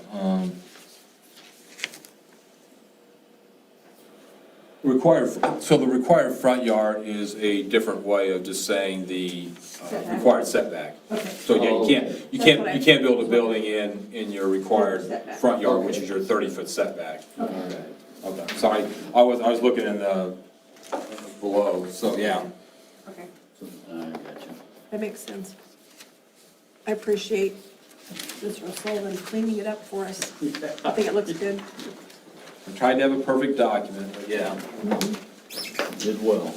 If you give it to him again, Yeah. he'll adjust it again. Well, yeah, he had stock, he said, I'll find something else, it's just little word tweaks, nothing changing the real meaning or anything like that, just little things like that, but he was pleased with it, and he said it sounds like it's a good thing to do to loosen that up a little bit. You got to remember, commissioners don't see shed special exceptions, so they may not have an idea of how many of those we've been processing. They get the agenda and the staff report, but they may not have an idea of how many we do. Okay. Any other discussion? Any other questions? Chair will entertain a motion. I will move to approve the proposed text amendment with a public hearing on September 16th at 4:30 PM. Well, second. Text amendment as shown in draft 4. Draft 4. Was that okay with Oh, you? yeah, sure. Okay, I'll still moved second it. moved and seconded. Any discussion? Seeing none, staff call the roll. Martin, Yes. Macklin, Yes, Jorns, Yes. French, Yes. Kurtz. Yes. Sorry to make you work another hour. Yeah, that's all right. Did your motion include setting the date? I just One sleeping here, I missed something. Yeah, it was in there. I wanted to do it, but if I assume, then something may happen, and then I've got everything published, and so I didn't. It's not gonna be a big deal. I've got a lot of it written and ready to go. September 16th might be a busy evening. Yep. It will be another busy evening. You'll be ready to sit down because you'll be done walking at the fair. You'll be looking for an easy place to come sit where it's nice and cool. Yeah. Next item on the agenda is letter C, a discussion on possible text amendment to the R1 Rural Residential Zoning District regarding request to construct multiple dwellings on a parcel. And I just want to introduce this to the board. I don't know how thorough you want to get into the discussion yet, but I want to kind of give you the background behind this, and we can certainly, put this on a future agenda if you want. I just kind of want to, in my little memo here, I kind of explained that I've been having some citizens actually, wanting to build like a second residence on their R1 zone parcel, and the intent of the two maps I showed you, I want to kind of give you an idea of the type of residential parcels that we're looking at here. If you look at the map that's colored with the acreages on there, I kind of labeled them, if you would look at like all of those parcels, with the exception of, say, number 3 there, they're not eligible for another permit for a house. The reason number 3 would be eligible, because that's an existing vacant parcel, and it's a parcel of record created before 2016, and so it doesn't have any road frontage, but they would be allowed to put a house out there, would be my guess, because I bet you that parcel was created before we required the road frontage requirement here. The parcel that you kind of see between numbers 1 and 2, this colored blue, that's actually owned by the federal government, so I did not include that one, obviously, in with this memo here. And so the purpose of my memo is, do you perceive this as a problem? Do you think there's something that we need to fix here? I can certainly contact the owner here, and he can come in and explain. I didn't want to just do that, tonight without kind of going over this with you, see what you think. If you perceive that there might be something we can do, we don't have to do anything. Our regulations right now would certainly permit second residences, third residences on these properties, but the concern is that there's no road frontage, or not enough road frontage to create that other parcel. So, in my memo to the board, I provided them several different options that we could look at. In the past, I've talked to the people that used to own parcel 5. Here you go, almost 20 acres, and they weren't able to build a second residence.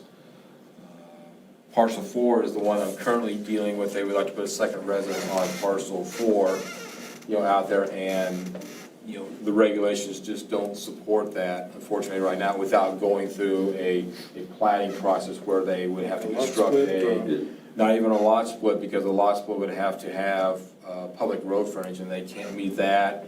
They can't meet the width to depth ratio. There's, Is parcel 4, is that the one that we dealt with last year? We had one where where they had an elderly lady that was living in a home, a young family that was wanting to build a home on the same property. They didn't have the same. It's not the same one. Okay. can't recall, no, this would be different, yeah. I don't, you may recognize the parcels or whatever. I didn't personally. I don't. It looked eerily the same. Yeah. Almost the same situation with a So, weird shape.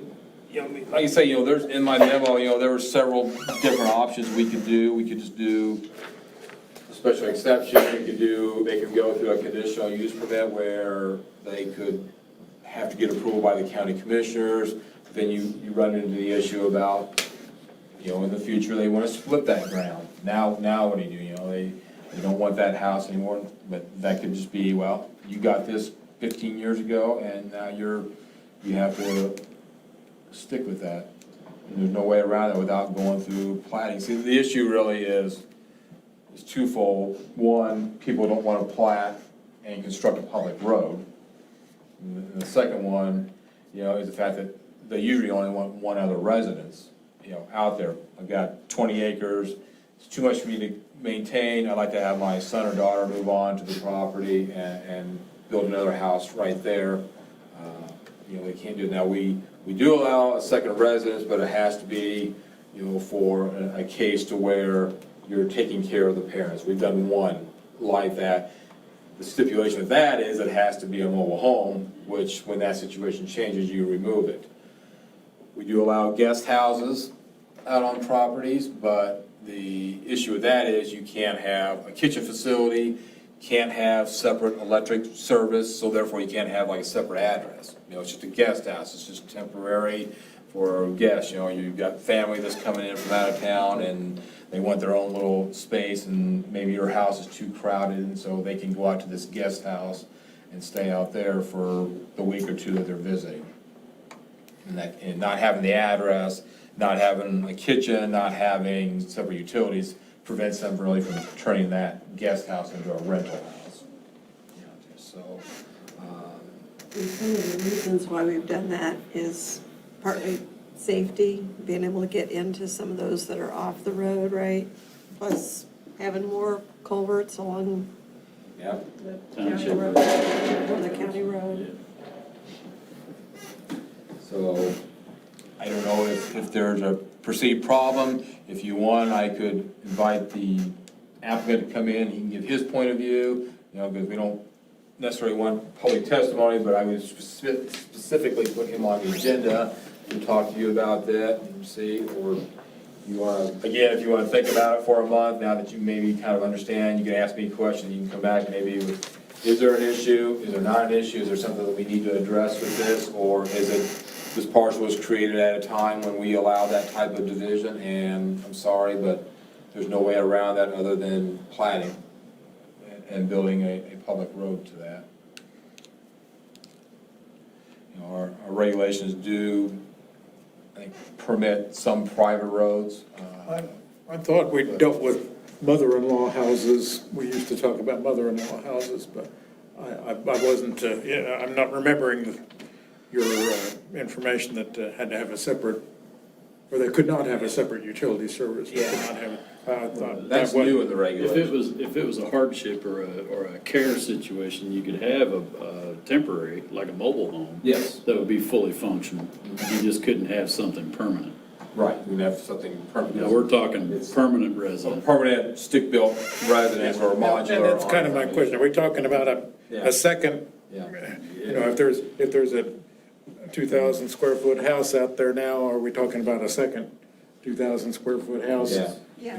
We would allow somebody to, put a manufactured home on their property for like farmhands, for example. You got a person that helps you out on the farm, even though you have your house on your farm parcel, we would allow a mobile home or a manufactured home to go on there as a farm help residence. But there are very few situations in there where we're gonna allow something like in a residential zoning district like that, a second residence. Who polices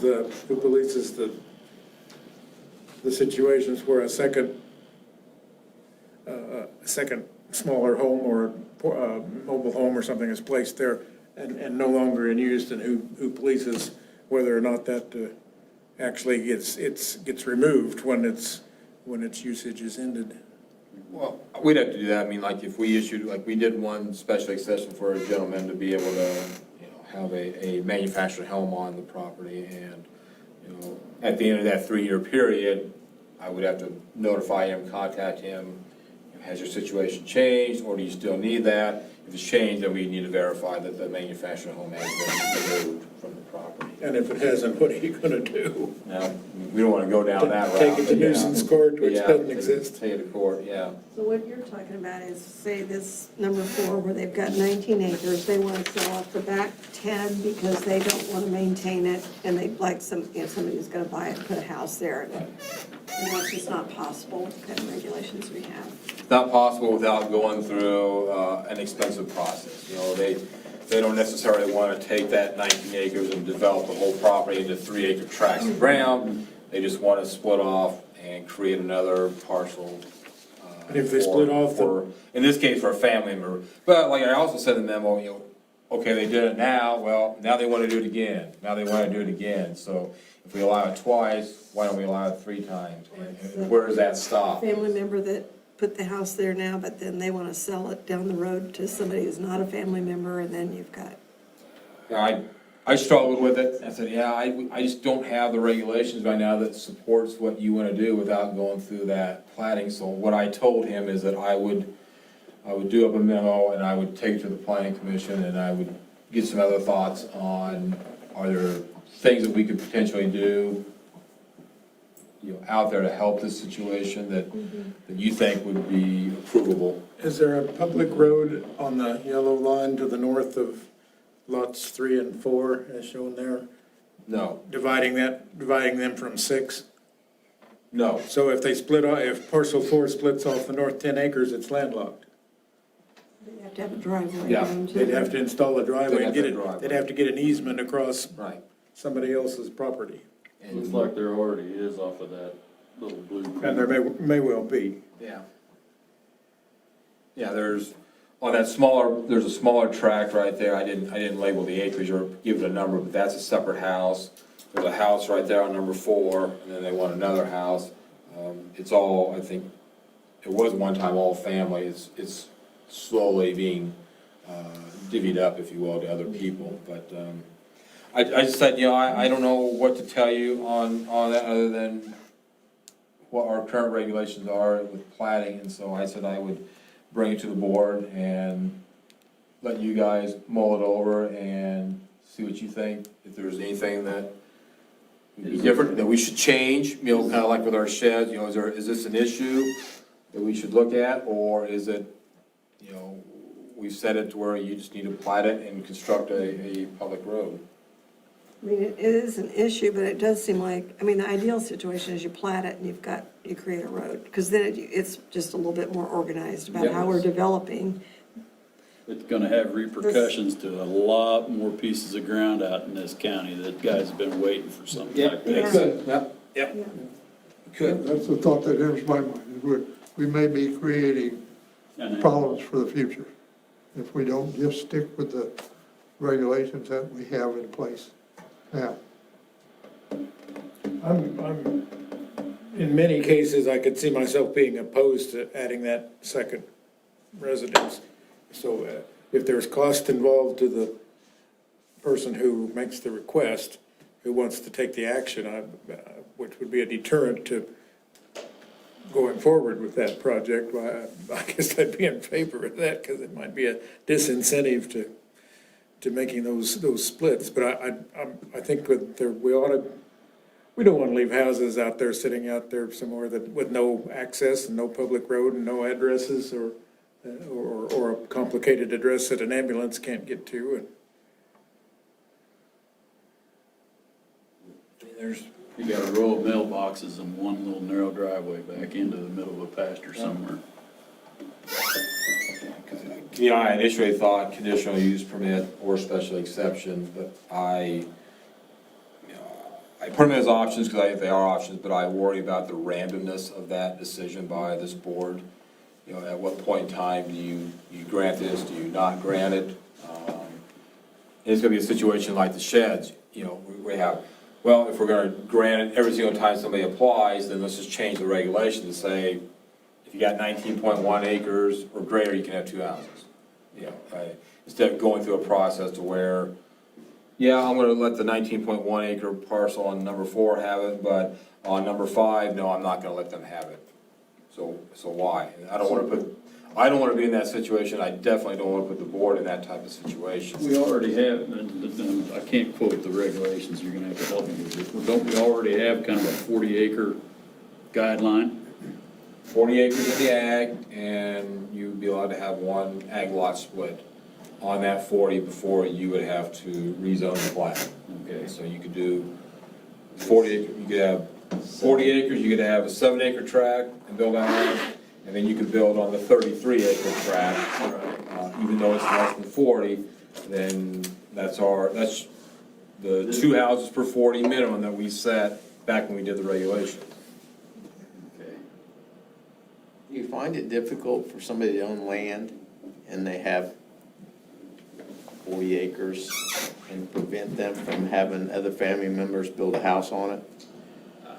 I'm trying to make this all mesh in my mind, and I'm even thinking of my 9 acres now. The chances of me wanting wanting another house on my 9 acres is probably slim. Not that I wouldn't do that for any of my family, but I just think if the need would arise, I would want to have that opportunity to be able to do that. That's a difficult choice, and just like the 40-acre split, so the only 2 choices is 7 acres and 33. And so 1 house on 33 acres, I don't know. I can be on both sides of this. It's difficult. Yeah, and I have 2 houses on mine. Yeah. But I just see an opportunity for some exposure here, and some unintended consequences that may come along. That enters my mind strongly. But if they want to do it, there's really nothing preventing, am I correct? I may be confused here. There's really nothing preventing them from doing a legal replat and providing access. Well, a plat would be, the road would be built to township standards, so you would have ditches, Yeah, but culverts. it would be doable. I mean, It'd be doable. It'd It'd be be very would be hoops to expensive. jump through It'd be doable. and expense incurred, but it would be doable. If they wanted to split that 40 acres into 20 and 20, they can do it with a replat. You just mentioned a very important point, that if it's brought up to township specifications, then they inherit that quarter mile or eighth of a mile to maintain. Township road. Yes. So there's a lot of They little. inherit the tax base too, Well, but sometimes that tax base isn't worth that eighth of a mile. which may not cover the service costs. That's right. But I guess there's all those little things that you gotta, So we if gotta you had- play into it. If you had 40 acres and somebody wanted 3 homes on it, you'd have to plat it and it'd be a township road going into it Yes. with 3 houses. It'd be like 72nd out north of town, it'd be like, yeah. Even more than 3 houses, I mean, when you rezone from ag to residential, you're developing 8 lots, so you're developing the entire property, whether you want to or not. Right. 8 could go on it, but maybe it's only intended for 3, you still have to have Well, it. Right, yeah. It's like what we've done down in around Cheney Reservoir, where we've taken some of those lot splits out because the development, the road was platted, Yeah. but never developed. Right, right. And so we just took those out to Undeveloped. undevelop them, yeah. There's nothing preventing that person on any of these to developing the whole property into 3-acre lot. I mean, there's not a public hearing to do that. They could just submit a subdivision plat, which is a public hearing, but as far as like getting the okay, if they wanted to divide that up, that 19 acres into 6 lots, they could do it. They wouldn't have to go through a rezone process. They could just go through the platting process, and the person has a right to plat it into 3-acre lots. We're just reviewing to make sure that everything looks like it's not gonna be a future issue for the township or the county. Is there a way that we could write it that if it's a family member, that it's this set of rules? And if it's anybody other than, How closely related to well, that? that family tree goes along, we're going back to my family tree, we can go clear back to. Always be a family. Yeah. I understand, but see, and maybe I'm thinking crazy, but that would slim down our number of cases. If it was, yes, May I sir. be excused? I have You another one. certainly will. Go take your hot rod and go watch a movie. Come back next month, Harley, we'll need you. Okay, I'm going to the same movie too. Are you? Well, good for you. You're watching the clock too, aren't That's you? right. All right. Well, I tell you, it sounds like we all need to kind of sit down and read this and kind Yeah. of think about this a little bit before we make any kind of, we've got great conversation here and I don't want to stifle it. Yeah, But, we need to think about this and maybe put it on the agenda for discussion in September. Or October. Or October. October might be a better plan. September is filling up. We created an animal tonight. Yeah, so we can do that. I can recognize it, the issues with it both ways. Yeah, well, I can't, yeah, Maybe we can come up with exactly, something. and like I said, I feel bad being the bad guy like that, but. Sure. Is it easier to write a definition of a hardship circumstance so that it is less Well, nebulous or? Yeah, well, Don's it's shaking kinda his like head over there. like Russ said, if it's a family member, that's okay, well, that's good for now, but 25 years from now, or 10 Sure. years from now, it's not gonna be a family member. 10 years from now, it's not necessarily gonna be a hardship. We have the hardship built into the regulations, that, yeah, you can have a manufactured home and the hardship goes away, the mobile home goes away, and so. Well, that's kind of Yeah. where I'm thinking, we have that capability now if somebody really needs it. Right. If it's a hardship case, let them make their case and we'll allow it or disallow it based on what they say. If it's not a hardship and they want to split it, then do a plat and. Well, you also got so many unmarried families now. Then how do you determine Oh, my God. whose family? Use It's family. just, you're right, the family tree gets huge. Yeah. I can have it on the agenda for September, October, whatever you wanna do, we can What's discuss. the urgency of the person that's coming to you? Well, of course, he wants to know, I He wants to think, dig dirt tomorrow, probably. Yeah. Not tomorrow necessarily, the next day, but probably like within the next year. Maybe in October, in our discussion, it might be a good thing just to invite them in and say, hey, this is the situation, and we can, maybe that's a good, maybe that'd be, give us some, you know, we will have formed our own opinions, of course, outside of this room, and then we have another outside comment, maybe gives us some enlightenment, I don't know. All right, you want me to, For October. October? Yes. Okay. That's after the fair. That is long after the fair. We can do that. Hopefully we'll have the chill fall on our shoulders by then. Yeah. And then you can, at that time, tell me yay or nay or what, but yeah, it's something that just, you know, it's been coming up more and more. This is something that's all of a sudden I've had 5 or 6 people, it's just been something kind of in the back of my mind, and I've discussed this situation with the owner, and then his son came in, and so I thought, well, I've got a little bit of a window here, so I'm gonna put together a little bit of information for the board and put it to you guys and see what you say. Let me amend my request. Why don't you put it on September's agenda only as a discussion topic to ask this board whether or not the need to invite the applicant in is necessary for October. We'll have some time to review this. That'll have a month for us to review it, and then whether or not we see the need to invite them in October, we'll decide in September. How does that sound? All right. It's kind of hard for, now that I think about it, it's pretty hard for me to decide, well, shoot, we don't need to invite them. What do we need them here for? Yeah.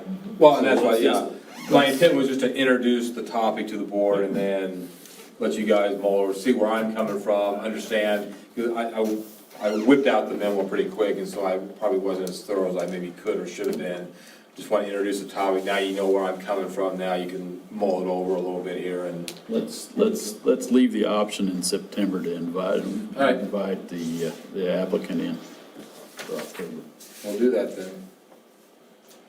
We'll mow and. Mull for that month. Yep, That's our homework. do our homework, that's right. Okay, is there any other business? I don't have anything. Don? Nope. Board? Nope. Nope. Seeing none, chair will entertain a motion to adjourn. Been moved and seconded, all in favor of adjournment, say aye. Opposed, same sign.